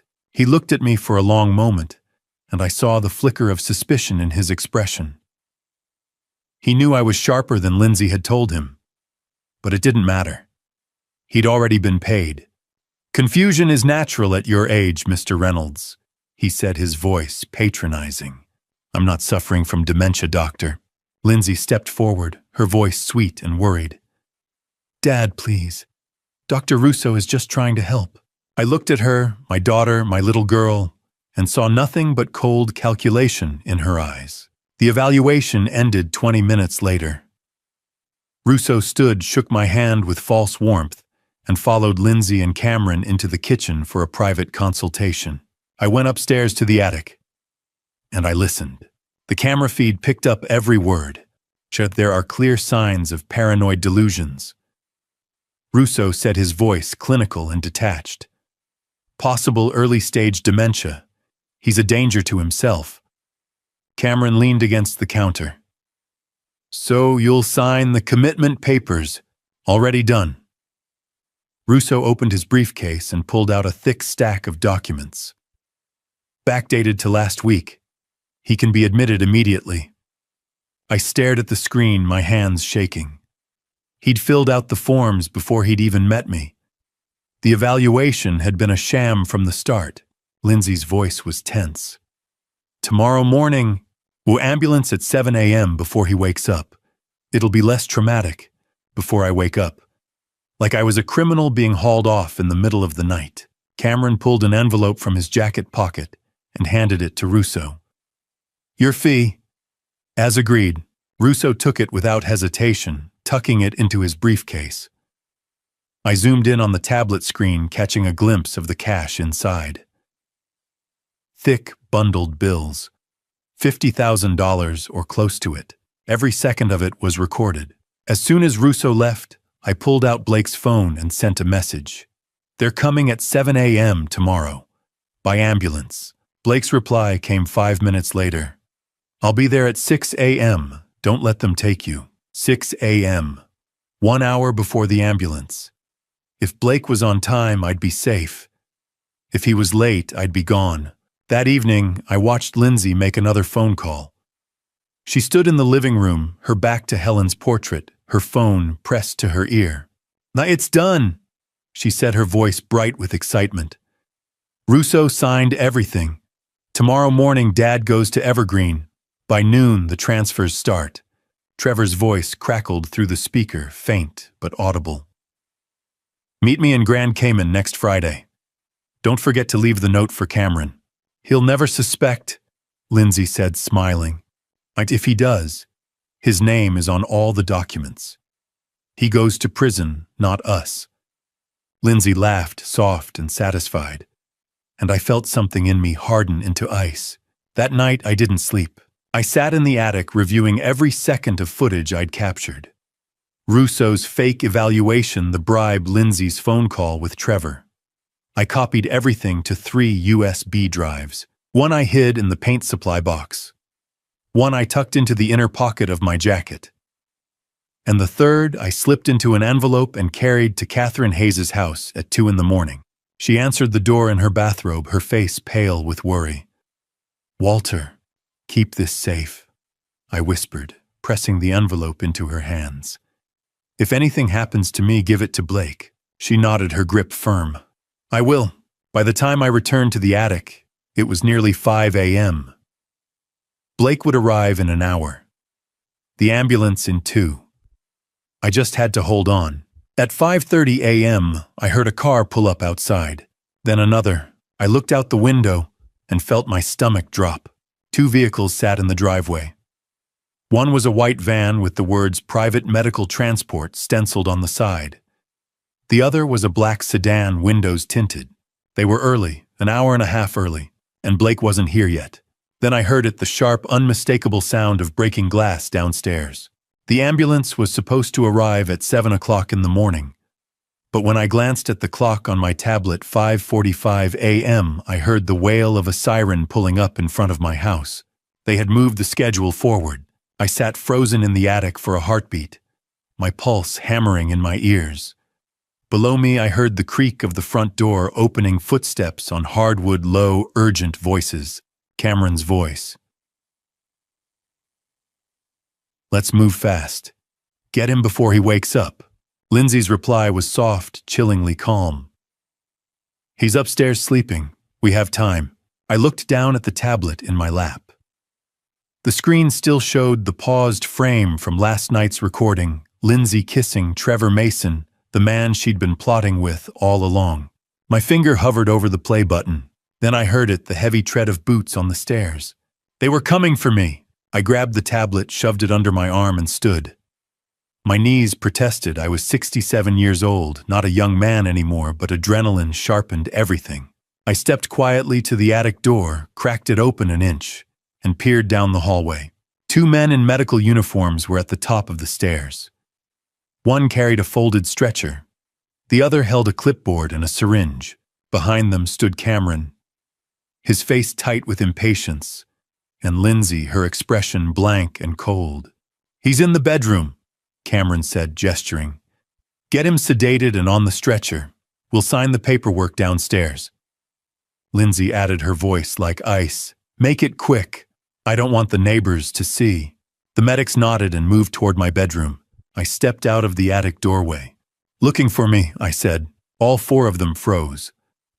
Cameron's eyes went wide. Lindsay's face drained of color. The 2 medics exchanged a glance, hands twitching toward their pockets. "Dad." Lindsay started, her voice suddenly bright and false. "You're awake, we were just—" "I know exactly what you were doing," I said. My voice was steady even though my heart was racing. I held up the tablet. "And I have proof." Cameron's face twisted. "You don't know what you're talking about. You're confused. That's why we're getting you help. The help." I laughed, a bitter sound. "You mean Evergreen Behavioral Center, the place where elderly people go in with millions and come out in body bags?" Lindsay's mask slipped. Her eyes narrowed. "Dad, you need to calm down." "I recorded everything," I said. I tapped the tablet screen. The video began to play, volume turned up high. Lindsay's voice filled the hallway. "How much longer until we can move the old man to Evergreen?" Cameron's reply. "Russo will sign off. I paid him $50,000. Then Lindsay again. 3.2 million in the bank, plus the paintings. 4.5 million total." The color drained from Cameron's face. One of the medics took a step back. Lindsay stood perfectly still, her jaw clenched. "You drugged me." I continued, my voice rising. "You isolated me. You bribed a psychiatrist to declare me insane. You forged documents. And you plan to steal everything I've worked for my entire life." Cameron lunged forward. "Give me that tablet. Touch it and you'll regret it," I snapped, stepping back. "I've already made copies, 3 of them. One is with my neighbor, Catherine Hayes. One is uploaded to a secure cloud account. And one is with my son Blake. At the mention of Blake's name, Lindsay's composure shattered. You called Blake? Her voice was shrill, now panicked. I didn't have to, I said. He's been investigating you for months. Cameron turned on Lindsay. You said Blake wouldn't be a problem. You said he was too busy with the FBI to care. He was, Lindsay shot back. Until your greed made us move too fast. The two medics edged toward the stairs. We're not part of this, one of them muttered. We were just hired to... But hired by who? I demanded. The medic hesitated, then pointed at Cameron. Him. He paid us $5,000 to show up early and pick you up before... A sharp voice cut through the chaos from the front door below. Freeze. This is the FBI. All of us turned. Heavy footsteps pounded up the stairs. Blake appeared first, badge in hand, his face hard and cold. Behind him was a woman in a dark suit, Agent Sarah Mitchell, according to the ID clipped to her belt. Two uniformed police officers followed. Blake's eyes swept the scene, me clutching the tablet. Lindsay and Cameron, faces pale and frozen. The two fake medics' hands raised. Let everyone stays exactly where they are, Blake said. His voice was calm, controlled, but there was steel beneath it. He looked at me. Dad, are you all right? I nodded. I'm fine. But they're not. Blake turned to Lindsay. For a moment, something flickered in his eyes, pain maybe, or disbelief. Then it was gone, replaced by the cold professionalism of a federal agent. Lindsay Reynolds, he said. Cameron Drake, you're both under arrest for conspiracy to commit fraud, elder abuse, and attempted kidnapping. This is insane, Lindsay shrieked. He's the one who's losing his mind. We were trying to help him. Blake ignored her. He nodded to Agent Mitchell, who stepped forward with handcuffs. The two fake medics were cuffed as well, one of them protesting weakly that he didn't know it was illegal. Cameron tried one last desperate move. Blake, listen to me. Your father is sick. He's been hallucinating. We have a doctor's report. From Dr. Gerald Russo, Blake said coolly. The psychiatrist you paid $50,000 to forge a commitment order. Yeah, we picked him up an hour ago. He's already talking. The room went silent. Blake turned to me. Dad, I need you to come with us. We'll get a full statement and we'll make sure you're safe. I nodded. Then I met Blake's eyes. There's one more person you need to catch. Blake raised an eyebrow. Who? Trevor Mason, I said. He's the one pulling the strings, and I know exactly how to bring him out. Blake's expression sharpened. Tell me, I smiled grimly. Let's just say, he thinks he's about to collect $4.5 million, and he won't be able to resist showing up to claim it. Trevor Mason thought he was untouchable. He was about to learn otherwise. Lindsay and Cameron sat on the sofa in my living room, handcuffed, silent. Agent Sarah Mitchell stood near the front door. Blake turned to me, his expression sharp and focused. Dad, he said. Who is Trevor Mason and how do we find him? I held up Lindsay's phone, the one I'd quietly taken from the hallway table during the confrontation. Trevor Mason is the real mastermind. He and Lindsay have been planning this for 3 years. Cameron was just the tool. Cameron's head snapped up, his face pale. What? I ignored him and looked at Blake. Lindsay was supposed to text Trevor once I was at Evergreen. He's waiting for that signal right now. Blake's eyes narrowed. Then we'll send it. Lindsay's voice was cold and venomous. I won't help you. I smiled grimly. You don't need to help. I already have your phone, and I know your passcode. I watched you type it in 12 times. Her face went white. Cameron leaned forward, his voice bitter and cracking. I'll help. Let Trevor rot in prison for what he's done. Blake nodded. What do you know? He's staying at the Riverside Hotel, Cameron said. Room 412. He's been there for the past week, waiting for Lindsay's signal. Blake turned to Sarah. Call local PD. Wait, I interrupted. I have a better idea. Blake raised an eyebrow. What? I held up Lindsay's phone. We send him the text he's expecting.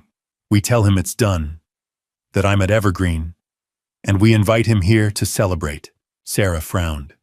That's entrapment. It's an invitation, I said. He's free to decline. Blake hesitated for a moment, then nodded. Do it. I unlocked Lindsay's phone and typed carefully, Done. Dad is at Evergreen. Come to the house. We need to celebrate before I leave for the airport. I hit send.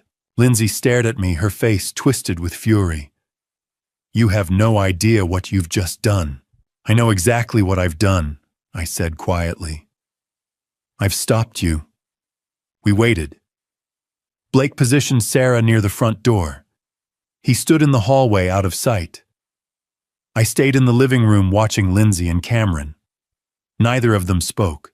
28 minutes later, the sound of tires crunching on gravel broke the silence. A sleek black sedan pulled into the driveway. The front door opened. Trevor Mason walked in, a bottle of champagne in one hand and a wide, triumphant smile on his face. Lindsay, he called out. We did it. Where's the old man? He stopped mid-stride when he saw me standing in the living room. His smile faltered. Then he saw Lindsay and Cameron handcuffed on the sofa. His eyes widened. What the? Blake stepped out from the hallway, badge raised. Trevor Mason, FBI. You're under arrest. Trevor spun toward the door. Sarah was already there, blocking his path. He lunged left. She tackled him with a swift, practiced motion, slamming him face first onto the hardwood floor. The champagne bottle shattered glass and foam spreading across the entryway. Blake cuffed him, hauled him to his feet, and shoved him into the living room. Trevor's face was red, his breathing ragged. This is insane, Trevor snarled. You can't prove anything. Actually, I said, stepping forward, I can. I held up my tablet and pressed play. The recording was from 3 nights earlier, a phone call between Lindsay and Trevor that I'd captured through the camera hidden in Helen's portrait. Their voices filled the room. Lindsay. What about Cameron, Trevor? Cameron's the fall guy. Once the money's transferred, he's a loose end. Lindsay. What do you mean, Trevor? I mean, accidents happen. Car trouble, health issues, whatever. Clean and simple. Lindsay. You're talking about making him disappear, Trevor. I'm talking about making sure he can't connect us to anything. Do you want to spend the rest of your life looking over your shoulder? Lindsay, no.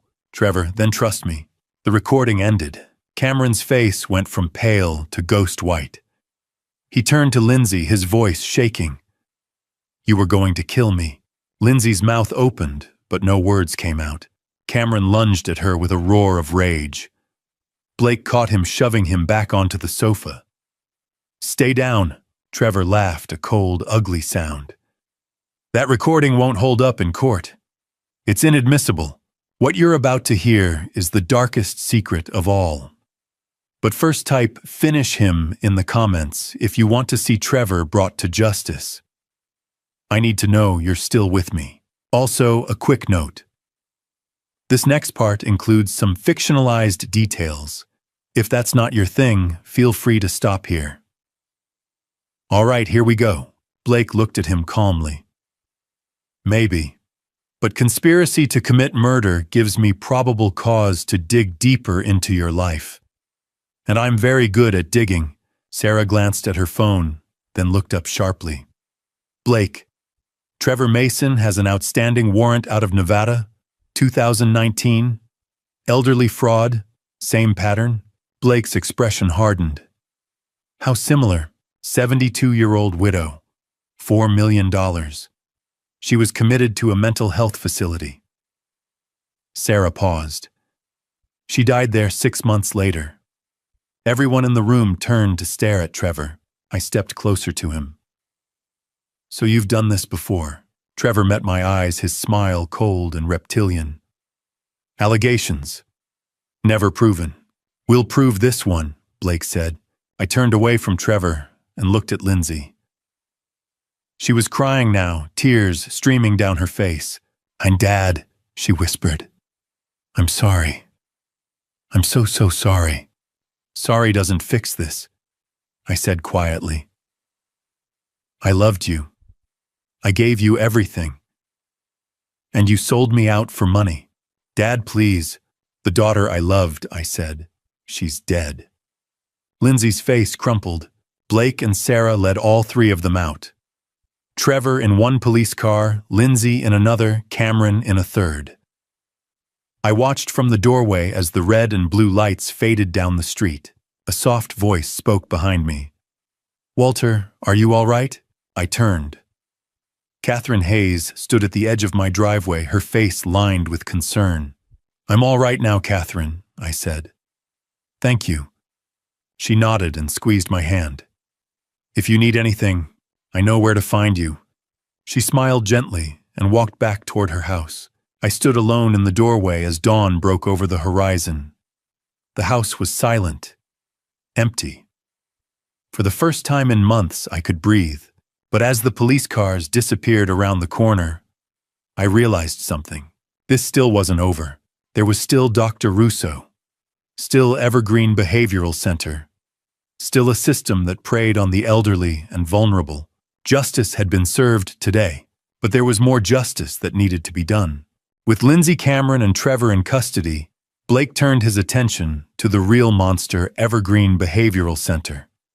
3 days after the arrests, a convoy of black SUVs and unmarked sedans rolled up to the sprawling Evergreen facility on the edge of town. FBI agents in tactical vests stormed through the front doors, badges held high warrants in hand. I wasn't there. Blake had insisted I stay home and rest, but he called me that evening to fill me in. "Dad," he said, his voice tight. "What we found, it's worse than we thought." I sat in my living room, the phone pressed to my ear. "How bad?" "There are 32 patients currently housed at Evergreen. 28 of them are showing signs of severe overmedication. Sedatives, antipsychotics, hallucinogens, all administered without proper consent or medical justification." He paused. "Financial records show $47 million in patient fees collected over the past 5 years. I felt the blood drain from my face. 47 million. Dr. Russo kept meticulous records, Blake continued. Names, dollar amounts, kickback percentages. He received 15% of every patient's assets as his cut. The rest was funneled through a network of shell companies and offshore accounts. "How many victims are we talking about?" I asked quietly. "At least 50, Blake said. Some died at Evergreen. Some were released after their money ran out, penniless, broken, with nowhere to go." His voice hardened. "That your case blew the whole thing wide open." I closed my eyes. 50 people. 50 families destroyed, just like mine almost was. "Where's Russo now?" I asked. "We picked him up an hour ago." Dr. Gerald Russo sat in an FBI interrogation room. His expensive suit rumpled his face, pale and slick with sweat.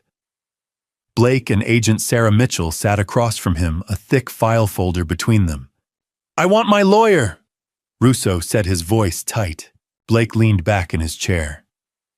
"You're going to need a good one. Conspiracy, fraud, elder abuse, falsifying medical records, just for starters." "I was simply performing evaluations," Russo said stiffly. "My medical judgment is protected." "Well, you signed commitment orders for over 50 people in 5 years," Blake interrupted. "All of them coincidentally wealthy. That's not medicine, Dr. Russo. That's organized racketeering." Russo's mouth tightened. He said nothing. Sarah slid a document across the table. "This is the evaluation you performed on Walter Reynolds last Friday. You diagnosed him with severe delusions, paranoid psychosis, and auditory hallucinations. Yet your own notes show he answered every cognitive question correctly. Blake leaned forward. You also backdated the paperwork to make it look like you'd been treating him for weeks. That's falsifying federal documents. Russo's lawyer arrived 20 minutes later. By then, the damage was done. The investigation spread like wildfire. Within a week, Richard Crane, the lawyer who had drafted the fraudulent power of attorney documents, was arrested at his downtown office.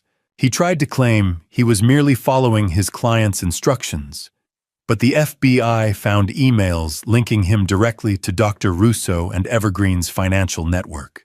Victor Ashford, the art dealer who had promised to fence my paintings on the black market, was picked up at his gallery. A search warrant uncovered a ledger documenting decades of stolen and fraudulently obtained artwork. He'd been Cameron's contact and Trevor's before that. The scope of the conspiracy was staggering. 6 people arrested, 50 victims identified, $47 million stolen. And at the center of it all, Evergreen Behavioral Center, a facade of compassion, hiding a machine designed to strip the elderly of their dignity, their autonomy, and their life savings. Blake asked me to give a full deposition to the FBI. I spent 2 days in a federal building recounting every detail: the cameras, the drugs, the isolation, the forged documents, the recordings I'd captured. I handed over every video file, every audio clip, every scrap of evidence I'd gathered from my attic studio. This is the most comprehensive victim testimony I've ever seen, Blake told me. It's going to be the backbone of the prosecution, but I wasn't the only one willing to testify. Robert Klein, the man whose mother Margaret had died at Evergreen, drove 3 hours to meet me at a coffee shop near my house. He was tall, gray-haired, his face lined with grief that had never fully healed. "Mr. Reynolds," he said, gripping my hand firmly. "What you did exposing them, you saved lives." I shook my head. "I wish I could have saved your mother." Robert's eyes glistened. "You got justice for her. That means more than you know." Margaret Lawson, the 71-year-old survivor I'd found during my research, also agreed to testify. I met her at a community center, where she now lived, a frail woman with fierce eyes and a walker. "I'll testify," she said, her voice steady despite the tremor in her hands. "Even if I have to do it from a wheelchair. They took everything from me, but they didn't take my voice." I reached across the table and squeezed her hand. "Thank you." The federal case moved swiftly. The evidence was overwhelming. Dr. Russo, Richard Crane, and Victor Ashford were indicted on multiple counts. Trevor Mason's prior Nevada warrant was upgraded to federal charges. Cameron and Lindsay faced conspiracy, fraud, elder abuse, and attempted kidnapping. Blake kept me updated every step of the way. "The U.S. Attorney is pushing for maximum sentences," he told me. "They want to send a message that elder abuse won't be tolerated." I nodded. "Good." Evergreen Behavioral Center was shut down. The facility was seized by federal authorities, and the remaining patients were transferred to legitimate care facilities.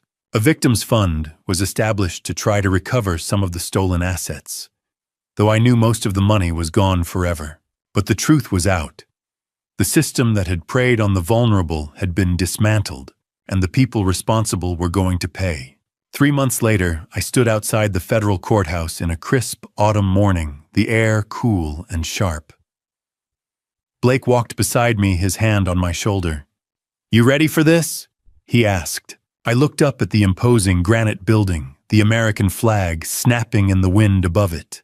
"Yes," I said. "It's time." Inside, the courtroom was packed. Robert Klein sat in the front row. Margaret Lawson was there in her wheelchair, flanked by her lawyer. Reporters lined the back wall, notebooks in hand. And at the defense table, flanked by federal marshals, sat Lindsay Cameron, Trevor, Dr. Russo, Richard Crane, and Victor Ashford. Today was sentencing day.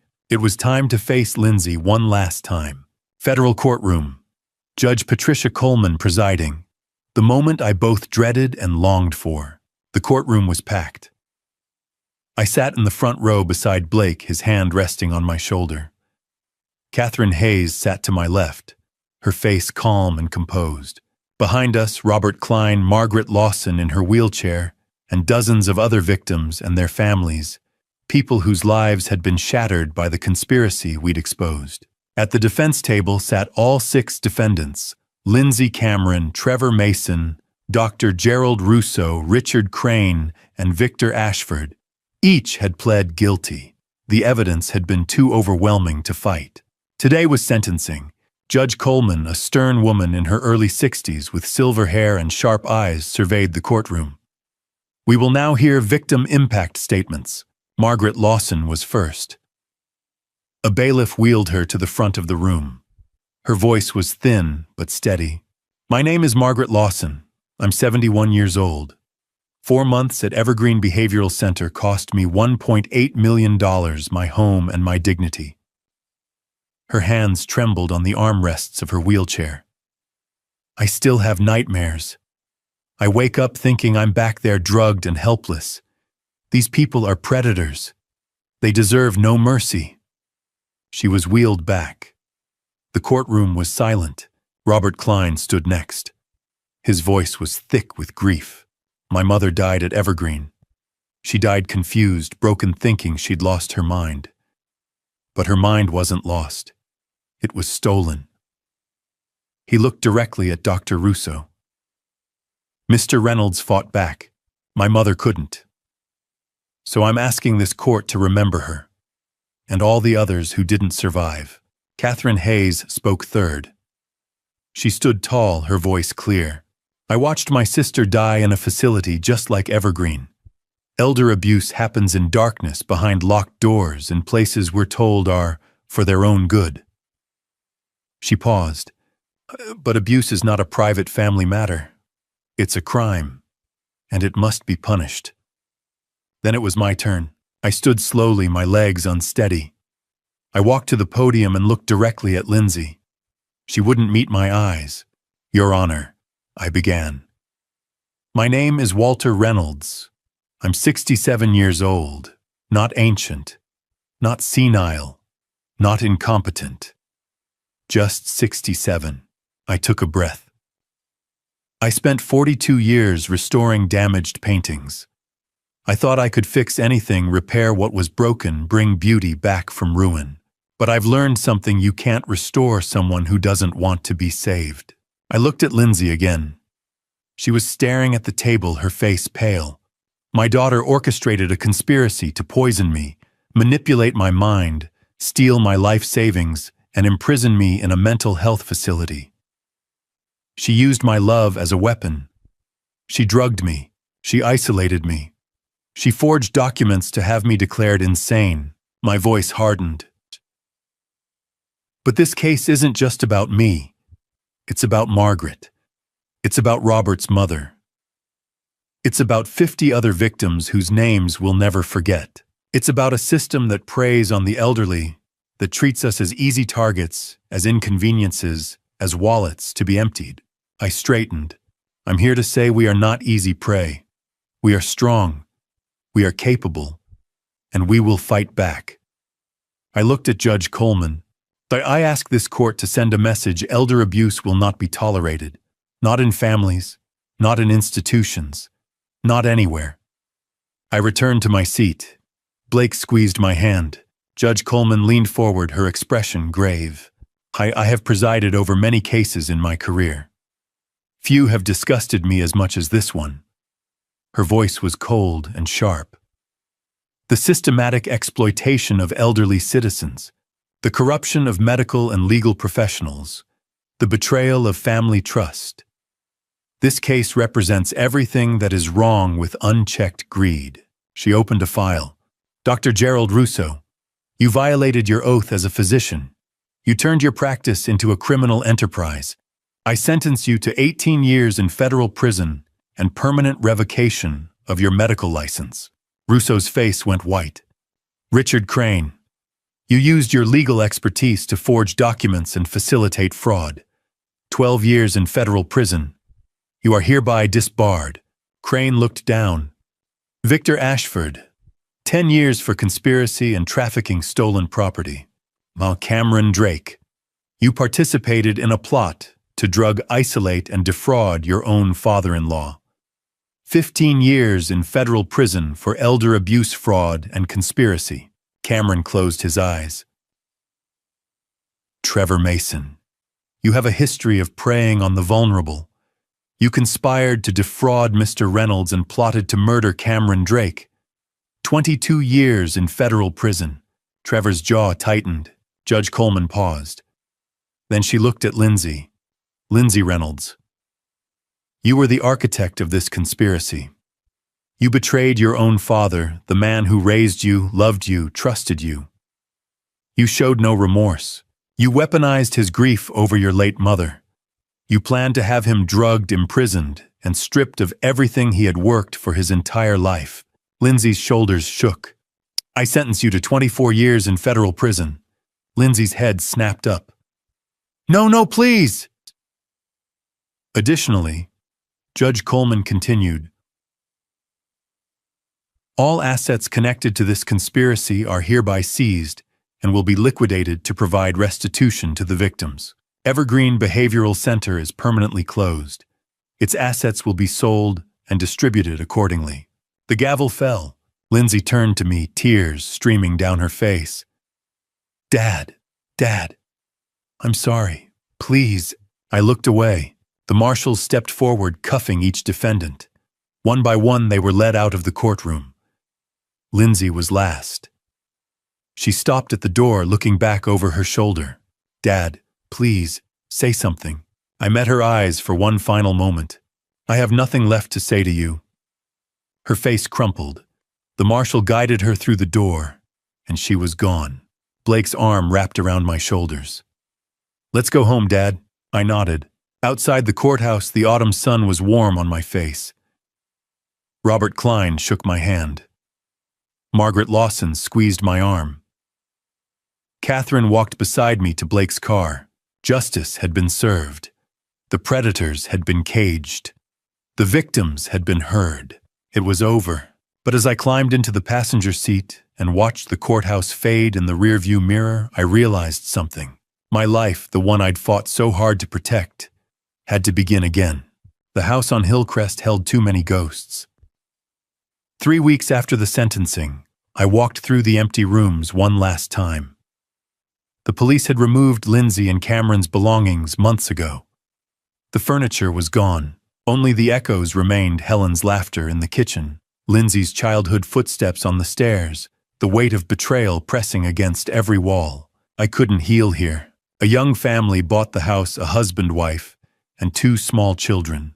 The wife stood in the living room, her face bright with plans.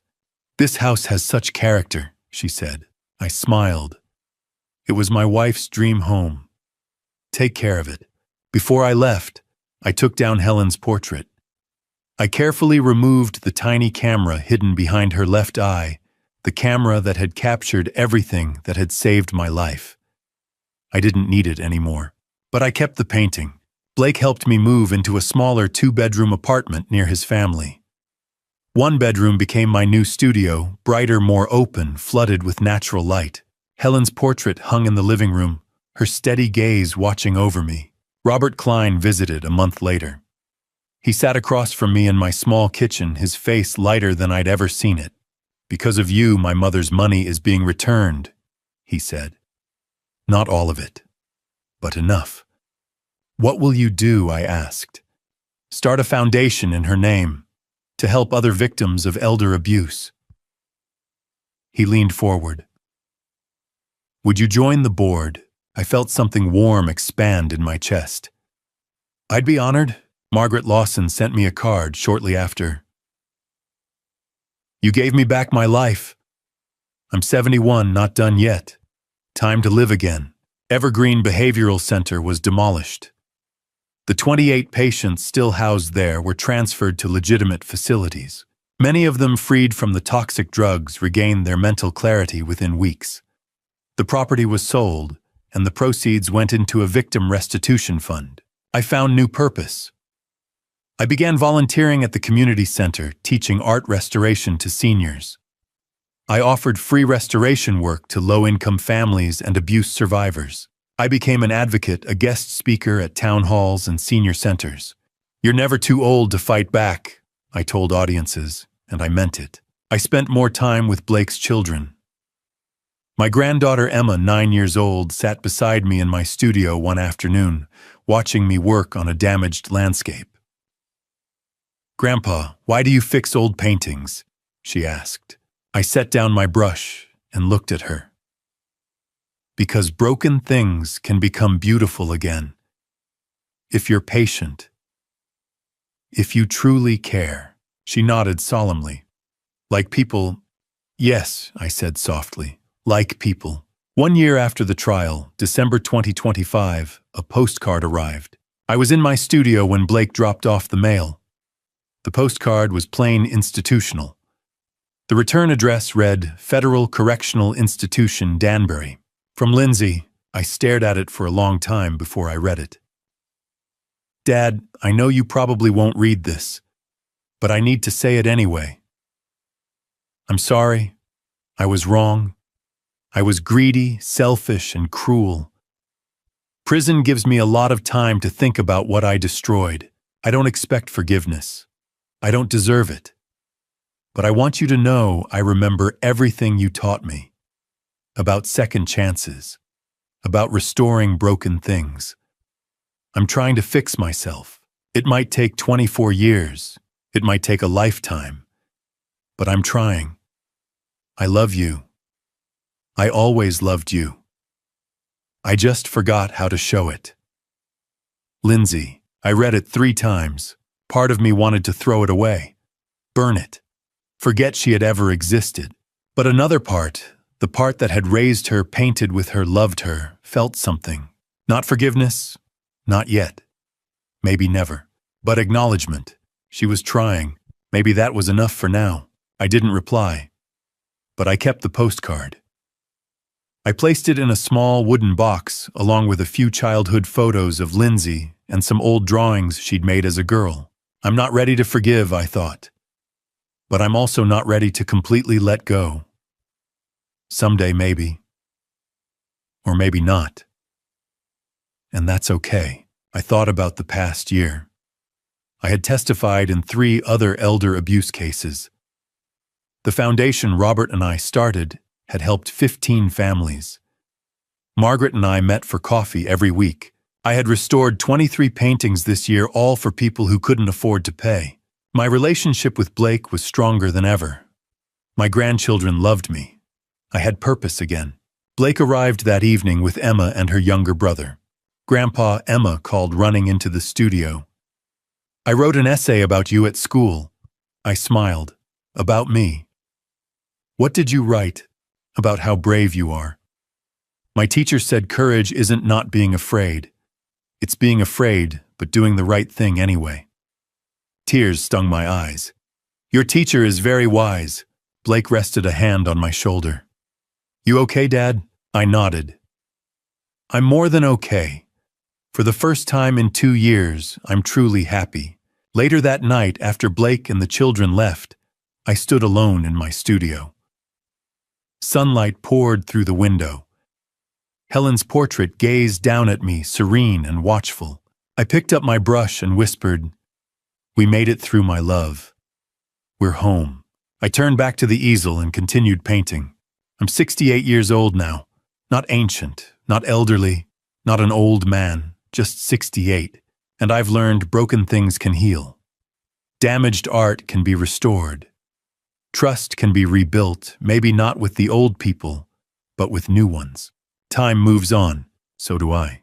If you've stayed with me until now, I want to leave you with this. My family story taught me that blood doesn't always mean loyalty. Sometimes the people closest to you can become strangers. But that doesn't mean you stop fighting. It doesn't mean you give up. I'm 68 years old. I survived because I refused to be a victim. But I also learned something harder. Dad revenge isn't about anger, it's about justice.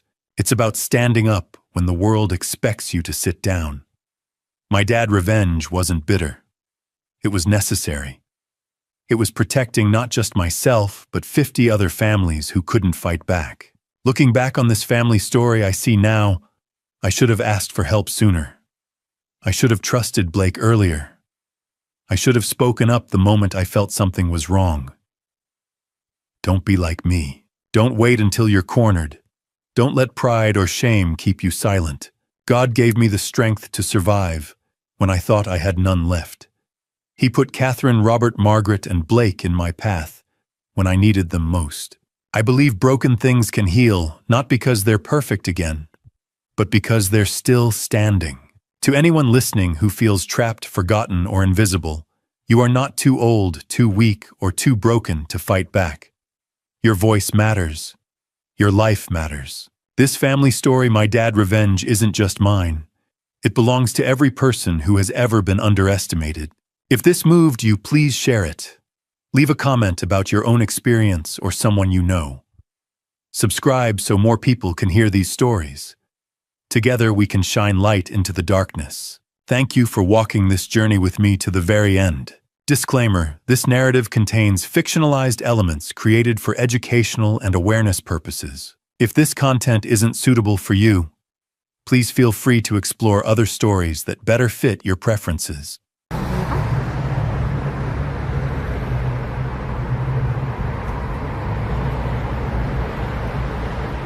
아, 여기 반대네.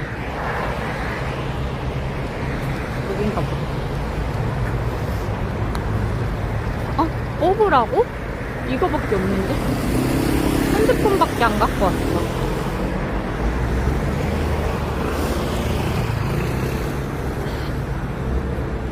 근데 왜 오빠들 방송 안 키는데?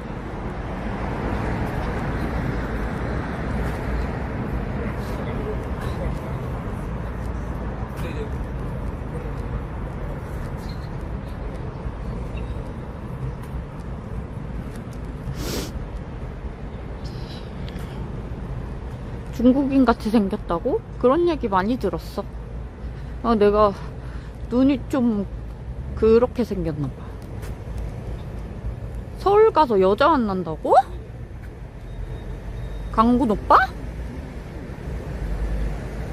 어? 안 돼.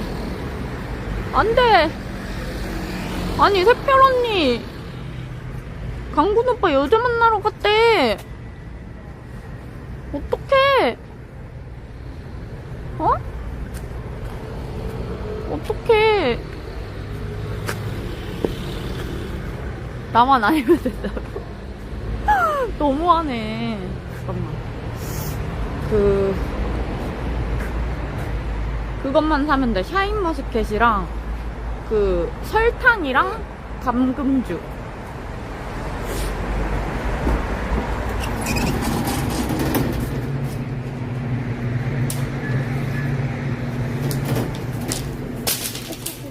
두 개 들었어.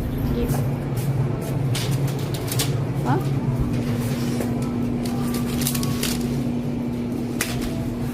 미쳤다. 잠깐만.